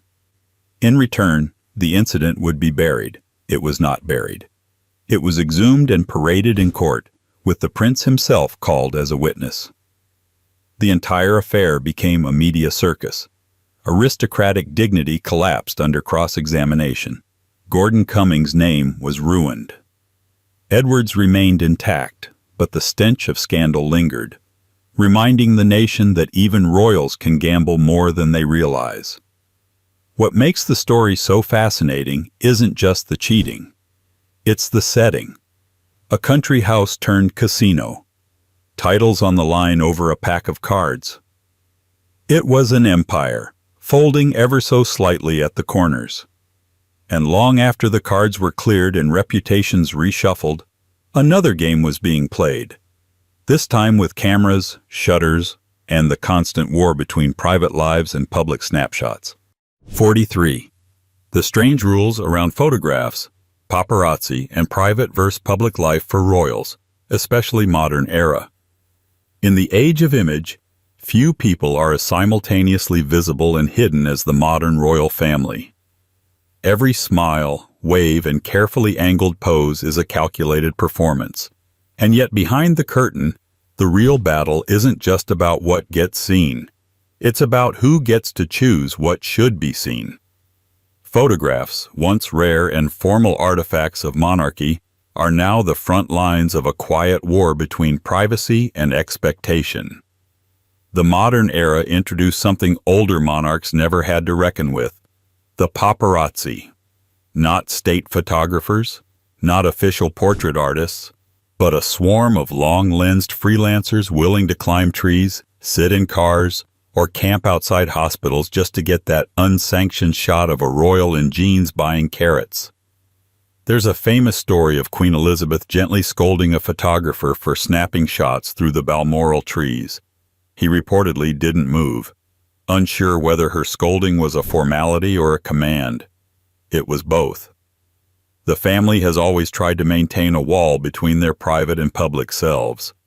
But the line has become blurred, especially in the 21st century. Official engagements are highly curated, with specific rules: no touching without permission, no flash unless approved, and often no candid shots at all. Staff will remind event attendees, subtly or not, to put phones away. Royal security is trained not only to protect physical safety, but also to manage optics. Then there's the question of social media, a realm where the royals have reluctantly begun to participate, though never without a team of professionals holding the digital keys. Posts are scheduled, polished, and scrubbed clean of anything remotely spontaneous. And yet, the chaos of the public lens remains. It follows them through every gate, especially when something goes wrong, like an abduction attempt, a crash, or an unscheduled escape from protocol. Which leads us directly into one of the most astonishing moments of royal defiance: a princess, a pistol, and a phrase that echoed like a thunderclap down the mall. 44.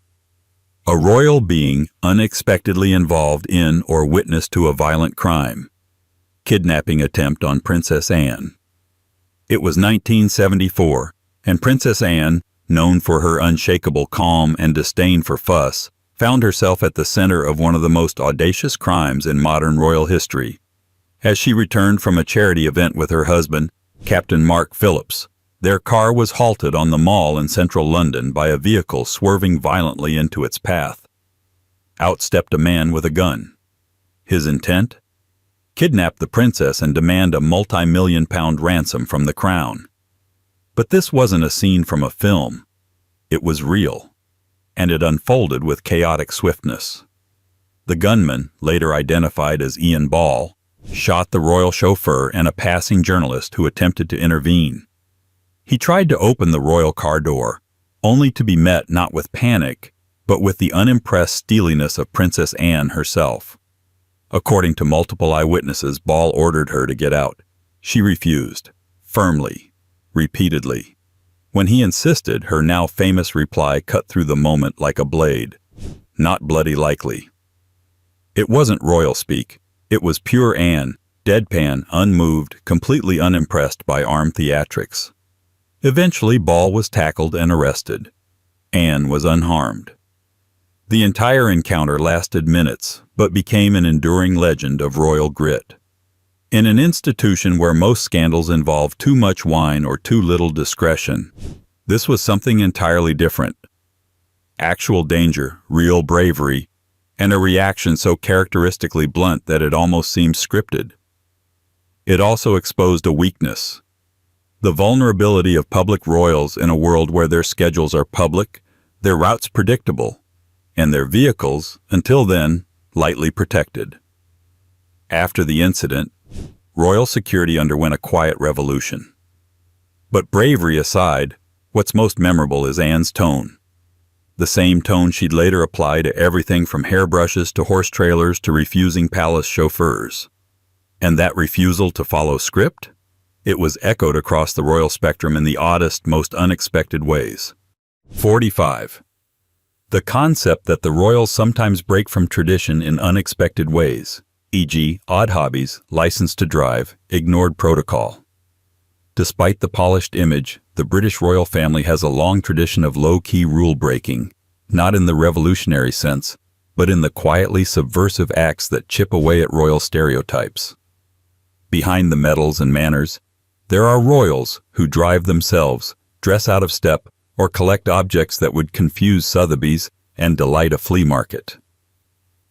We've seen Princess Anne behind the wheel of an HGV, Prince Philip fixing Land Rover engines well into his 90s, the Queen riding horses without a helmet, decades after most people decided it was a good idea. These aren't just personality quirks, they're acts of rebellion within the palace bubble, a way of saying, we may be royal, but we're still real. Queen Elizabeth was particularly fond of breaking from expected norms in quiet, almost sly ways. Her fondness for Tupperware at breakfast, her use of a jigsaw puzzle to unwind, and her collection of novelty pepper grinders all suggested a monarch who knew how to play the role but didn't always want to live it. These were not grand acts of insurrection, but they were revealing ones. Prince Harry's military service in Afghanistan, under a pseudonym and in active combat zones, was one of the more serious examples. It was tradition-breaking not just because of the risk, but because it represented a royal stepping directly into the world they were usually shielded from. Even sartorial choices sometimes make headlines. Royals breaking dress codes, laughing too loudly, dancing in public. These moments are small, but they matter. Because every time a royal acts a little bit human, the mythology wobbles, and the public sees the person behind the persona. But the palace isn't the only place where strange things happen. Sometimes it's the staff below stairs, the ones you never see, who host the weirdest events of all. 46. The idea of late-night parties behind palace walls. By staff, though more about staff than royals themselves. Still touches the weird royal ecosystem. While the public often imagines palace life as a solemn rotation of state dinners, crown polishing, and well-behaved corgis, the truth behind the scenes can be far more raucous, especially when the royals have gone to bed. For decades, palace staff have quietly sustained their own shadow culture, complete with nicknames, traditions, and yes, late-night parties behind royal walls.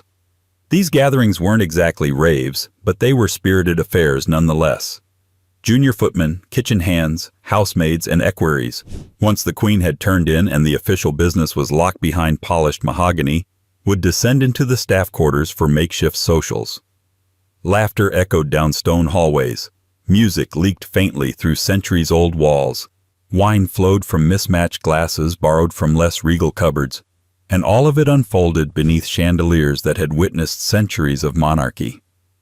One of the more whispered traditions was the Christmas shift party at Sandringham, an unofficial event where the night staff celebrated in their own way, often including absurd gift exchanges, improvised skits about the royals, strictly off the record, and impromptu dancing in rooms usually reserved for silverware inventory. While technically discouraged, these parties were tolerated, even quietly respected. After all, the staff who ran the palaces did so with military efficiency. If the under-butler wanted to belt out a karaoke version of God Save the Queen with ironic flair, so be it. And sometimes it wasn't just staff in attendance. A younger royal might accidentally wander into the festivities under the pretense of checking the time. These rare overlaps between crown and caretakers were fleeting but unforgettable. These parties are proof of the strange duality of palace life, at once ceremonial and deeply human. And in these quiet rebellions, the monarchy feels less distant, especially when the Queen's novelty pepper grinder makes a surprise appearance on the staff buffet table. Because if there's one thing royalty does best after rituals and robes, it's giving away the oddest gifts you've ever seen. 47. Tales of gifts or souvenirs from the royals that sound whimsical or trivial. Pepper grinder novelty. If diamonds are the official language of diplomacy, then the unofficial one, the one that speaks volumes between royals and their closest circle, is novelty. Because when you're surrounded by priceless heirlooms and centuries-old portraits, nothing says I see you quite like a plastic singing bass or a pepper grinder that screams in a caricatured Italian accent. By now, Queen Elizabeth II's peculiar fondness for quirky gifts is part of royal folklore. Among the most delightful, a pepper mill that exclaimed, "Mamma mia," when turned. It was reportedly given to her during a casual visit to an Italian restaurant and, rather than being discarded or hidden away in the royal archives, it found a place in her private collection, treasured for its absurdity and charm. But the pepper grinder was just the tip of the novelty iceberg.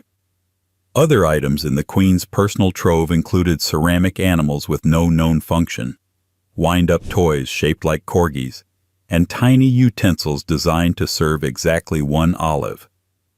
These weren't diplomatic gifts. They were the results of decades of family in-jokes, accidental public encounters, and the kind of eccentric humor that develops when one lives in a literal castle. Royals have gifted each other ridiculous objects as a matter of tradition. Prince Harry gave his grandmother a shower cap that read, "Ain't life a royal pain?" One royal reportedly gave another a grow-your-own Earl gardening kit. Princess Margaret was known to hand out framed photos of herself, with elaborate, sometimes sarcastic inscriptions. These gifts tell you something vital. That even the most stoic monarchs have a private world of silliness, tucked just beneath the tiara. And just when you think that world is entirely composed of duty and dignity, you peek behind the throne and realize there are games being played, not political ones, literal ones, with corgis, cutlery, and cocktails. 48. The idea that what seems stately and proper still houses weird rituals, odd games, and eccentric individuals. The public-facing image of the British monarchy is an exquisite illusion. Gloved hands, practiced smiles, and speeches that sound like they were edited by time itself. But behind that velvet curtain lies a world much stranger. A parallel court filled not with pageantry, but with eccentricity, quiet absurdity, and rituals so odd they could pass for performance art. Palace insiders have long whispered about the odd games that take place behind royal doors. Not just Margaret's legendary bread game, where dull guests were punished with silent carbohydrate judgment, but other lesser-known diversions. Like a game involving who could invent the most absurd nickname for a visiting dignitary. The Queen Mother apparently excelled at this. Or timed charades sessions during the holidays, where even the most senior royals dropped their titles in favor of outrageous impressions. At Balmoral, the royal estate in Scotland, the family is known to participate in fiercely competitive board games and late-night quizzes, often moderated by staff with straight faces and subtle side bets on who might flip the board first. Guests unfamiliar with the tradition have been caught off guard by the sight of a future king arguing passionately over a game of Scrabble, or a duchess attempting to bluff her way through a round of Trivial Pursuit. Even more curious are the private traditions passed from one generation to the next. Specific toasts made in half Latin, joke honors awarded for service to the gin, and annual costume dinners where the themes are obscure and the execution is, at best, deeply inconsistent. These aren't the things captured by the press. They're not on display at state openings or jubilee celebrations, but they're essential to the monarchy's inner workings, a reminder that behind the protocol and poise live people who are, in the end, still very strange. And as the strangeness persists, so too do the claims, about bloodlines, lineage, and ancestry so peculiar they almost demand a family tree built from folklore. 49. A royal making an unusual public remark about the press or ancestry, e.g., Princess Michael of Kent's lineage claims. Among the constellation of minor royals orbiting the British throne, few have delivered quite as many sound bites with raised eyebrows attached as Princess Michael of Kent. Known in the press alternately as Princess Pushy and that royal who always says the quiet part loud, she has become something of a curiosity not just for her taste in elaborate jewelry and Baroque interior design, but for her astonishingly candid comments about her ancestry and the media. Princess Michael, born Baroness Marie Christine von Reibnitz, is married to Prince Michael of Kent, a first cousin of the late Queen Elizabeth II. Though she holds no formal role within the working royal family, she has long styled herself with the confidence of someone who very much would like one. Her public persona is a blend of old-school European aristocracy and unfiltered bluntness, a combination that makes every public statement feel like it might derail into either diplomatic incident or dinner party scandal. Take her much-quoted declaration that she has more royal blood in her veins than anyone in the royal family. It's the kind of remark that would be easy to dismiss as hyperbole if she didn't deliver it with absolute conviction. Tracing her lineage to a dizzying web of minor German and Austro-Hungarian royals, she once elaborated on this point by asserting that she descended from Charlemagne and half the royal houses of Europe. Technically, she's not entirely wrong. Many aristocratic families do interconnect if you go far back enough, but the delivery carried a level of smug grandeur usually reserved for operatic villains or particularly confident antique dealers. But it wasn't just Ancestry that landed her in headlines. Her relationship with the press has often veered between frosty and provocative. In interviews, she has lamented the media's portrayal of her, suggesting with a kind of backhanded grace that she was too refined, too European, and too misunderstood by the British tabloid machine.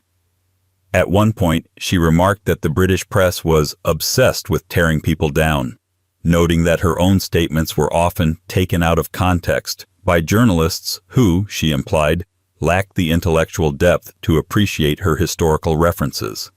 Of course, by taken out of context, she often meant quoted verbatim. But that's part of the mystique.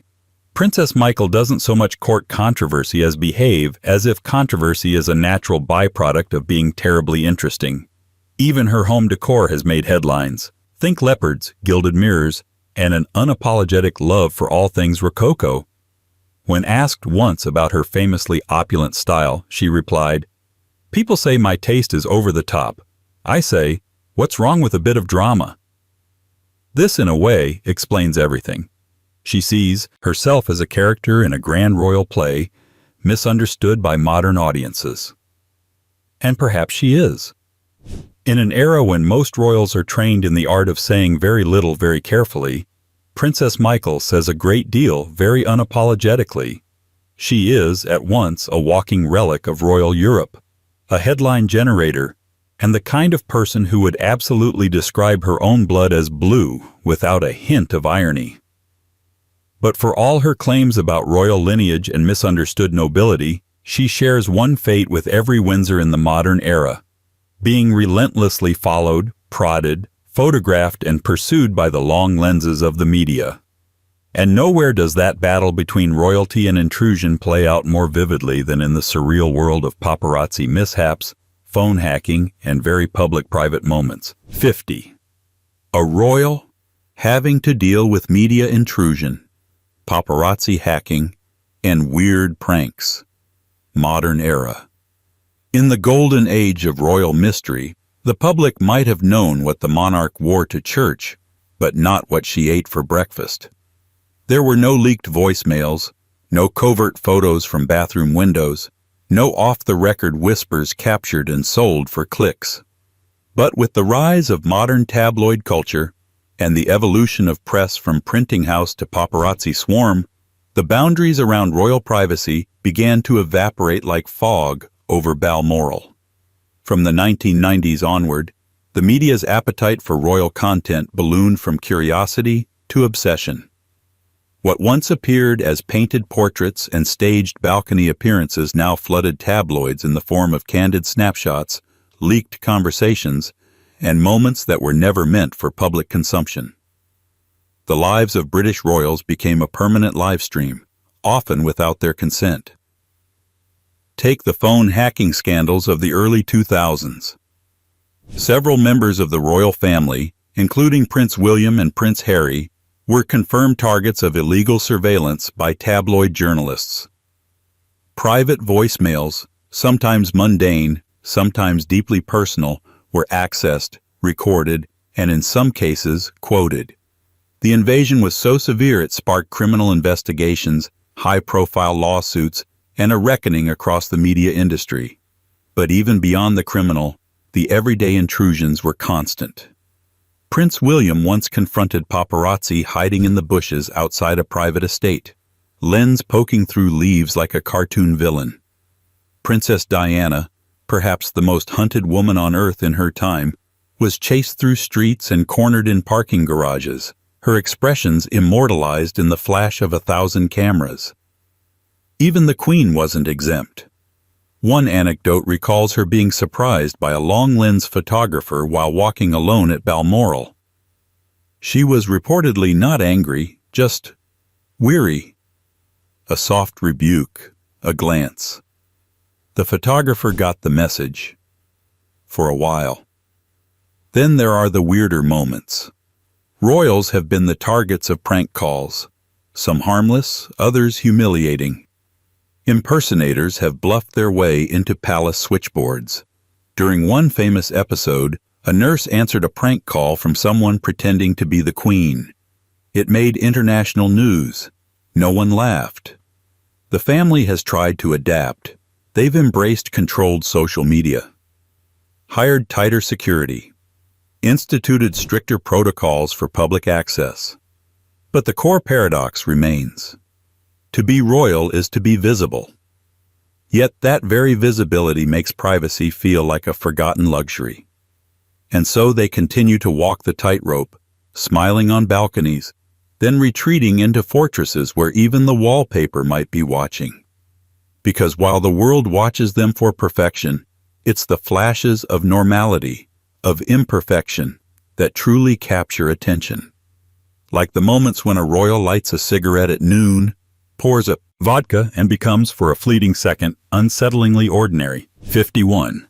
The odd mix of everyday human habits. Driving, smoking, vodka at noon. Within the royal lives of high protocol. One of the most enduring illusions about monarchy is that it exists above the ordinary, that a sovereign's hands are too delicate for dish soap, their mornings too sacred for hangovers, their evenings too stately for second helpings. And yet, nestled between centuries of ritual and acres of manicured gardens, the royal family continues to harbor the most delightfully mundane human habits imaginable. Princess Margaret, of course, takes center stage here. Her routine, outlined in previous tales but always worth revisiting, began not with meetings or correspondence, but with cigarettes and toast in bed. Mid-morning was reserved for leisurely bathing. Lunchtime, often accompanied by vodka. And not in hushed secrecy either. This was just how she operated, as casually as a duchess reading the paper in curlers. But Margaret was not alone in her indulgences. Prince Philip, ever the engineer at heart, would sneak off to tinker with his Land Rover engines, while staff gently tried not to interrupt. Queen Elizabeth herself was famously fond of her afternoon Dubonnet and gin, served in the same glass, with the same ratio, every time. A drink not offered in opulent surroundings, but quietly sipped in private rooms while dogs shuffled around her ankles. Even Prince Charles, now King Charles III, has habits that would baffle an outsider. He travels with his own linen, his own glassware. His breakfast preferences are so precise they require a laminated instruction sheet. It's not that he's demanding, it's that monarchy, for all its scale, is still deeply personal. When the world insists on control, small routines become your last stand of individuality. And that's what makes these details fascinating. Not that royals smoke or drink or drive themselves to a field on a foggy Tuesday, but that they do so while representing an institution that pretends, at all costs, not to exhale. The tension between protocol and personhood isn't a crack in the system, it is the system. Which makes every puff of smoke, every crumpled map in the glove compartment, and every clink of glass at an odd hour feel like a rare peek behind the curtain. Not into scandal, but into something even more elusive. Reality. 52. The fact that many traditions around the royals are so old, they seem bizarre today. Door-opening rules, handshake rules, etc. Step into the world of British royalty, and you step into a parallel dimension where time, it seems, forgot to move on. Not entirely, of course. The palaces have central heating now, and the corgis are occasionally captured in high definition. But many of the rituals, rules, and unspoken expectations that shape royal life appear to be preserved in amber. Amber with very clean cutlery and historically significant wallpaper. Some of these traditions, viewed from the outside, border on the surreal. The door-opening rule, for instance. When the monarch is present, no other royal or staff member may open a door ahead of them. It's not about practicality, it's about symbolism. The monarch leads, quite literally. If you reach for the doorknob too soon, you're not just being helpful, you're threatening the very fabric of the hierarchical universe. Dramatic? Perhaps. But in royal protocol, symbolic gestures matter more than function. Then there are handshake rules. You don't offer your hand to a royal. You wait for them to extend theirs. If they do, you may shake it, briefly, without squeezing, and certainly without the kind of two-handed clasp typically reserved for long-lost relatives or job interviews. It's not coldness, it's choreography. There are rules for walking. You walk beside, never ahead of, a senior royal, unless directed otherwise. You don't sit until the monarch sits. You don't eat until they start. If they stop eating, you stop eating. And if you were really hoping for another bite of pudding, well, bad luck. Etiquette waits for no appetite. Even conversation follows invisible guidelines. The first address must be formal. Your Majesty, Your Royal Highness, before descending into ma'am or sir as the interaction continues. It's a bit like a dance where everyone knows the steps except the new guests, who are silently judged by centuries of portraits on the wall. These traditions are not enforced by law. No one will be arrested for slipping up. But they are guarded fiercely by the courtiers, private secretaries, and ceremonial aides who act as custodians of the mystique. To break a rule is to rupture the illusion that the monarchy is not just an institution, but a timeless one. What makes all this so bizarre today is not just that the rules exist, but that they still matter.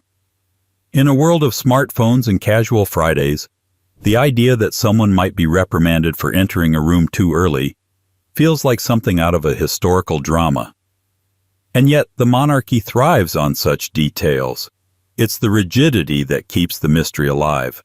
And within that mystery, some royals choose to play along, while others quietly rebel. Sometimes by skipping the chauffeur, sometimes by brushing their own hair, and sometimes by doing both before breakfast. Which brings us to one of the quietest yet most telling revolutions in the royal household. When a royal insists on doing things themselves in a world built to make sure they never have to lift a finger. 53. A royal who underlined the idea of, I'll do it myself in a system built for them to never have to, e.g., Princess Anne. Doing her own hair, driving, etc. In a palace designed to pamper, where even shoelaces are occasionally ironed, and someone somewhere holds the official title of Warden of the Silverware, doing something yourself is considered, well, unusual. Almost rebellious. But Princess Anne, as ever, has never been interested in doing things the usual way. In fact, if she had a personal motto, it might well be, I'll handle it. Princess Anne has long been the monarchy's iron-willed minimalist. While others in the family are trailed by stylists, security details, and a rotating cast of personal assistants, Anne is more likely to be found behind the wheel of her own car, brushing her own hair in a modest suite, and reviewing her own itinerary with a biro, not a royal equerry. It's not a performance. It's not even eccentricity. It's just how she prefers things. She reportedly does her own hair. Yes, the iconic lacquered beehive that hasn't shifted since the 1970s. While others spend hours with stylists and specialists, Anne does it herself, quickly, efficiently, and without complaint. There's something both admirable and slightly terrifying about that kind of discipline. It's hair as battle armor. She also drives herself. To engagements, to horse trials, even to diplomatic events. Not because there isn't a fleet of blacked-out cars and trained chauffeurs at her disposal, but because she can. And more importantly, because she wants to. There's a stubbornness in her independence, a quiet rejection of the notion that royalty must always glide, never walk. This attitude extends beyond logistics. Anne is known for carrying her own bags, making her own notes, and often skipping the photo ops entirely. She has no interest in being adored or adored at. Her version of public service is deeply unglamorous, consisting of endless ribbon cuttings, agricultural fairs, and briefings that don't make headlines but do make a difference. And in a world where image is curated within an inch of its life, Anne's refusal to be fussed over feels almost radical. She doesn't need a spotlight. She needs a sturdy pair of boots, a reliable vehicle, and preferably a route with minimal traffic. Her quiet practicality doesn't reject royalty. It redefines it. It suggests that power need not be ornamental. That duty, when stripped of vanity, is still noble. That perhaps the most royal thing one can do is to quietly insist, I've got it.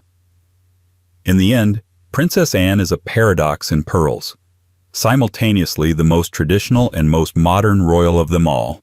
A woman who respects the crown, but doesn't need a footman to hand her the keys.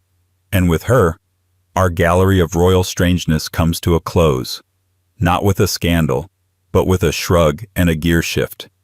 Because sometimes, the weirdest thing a royal can do is act normal. And that's what makes them endlessly fascinating.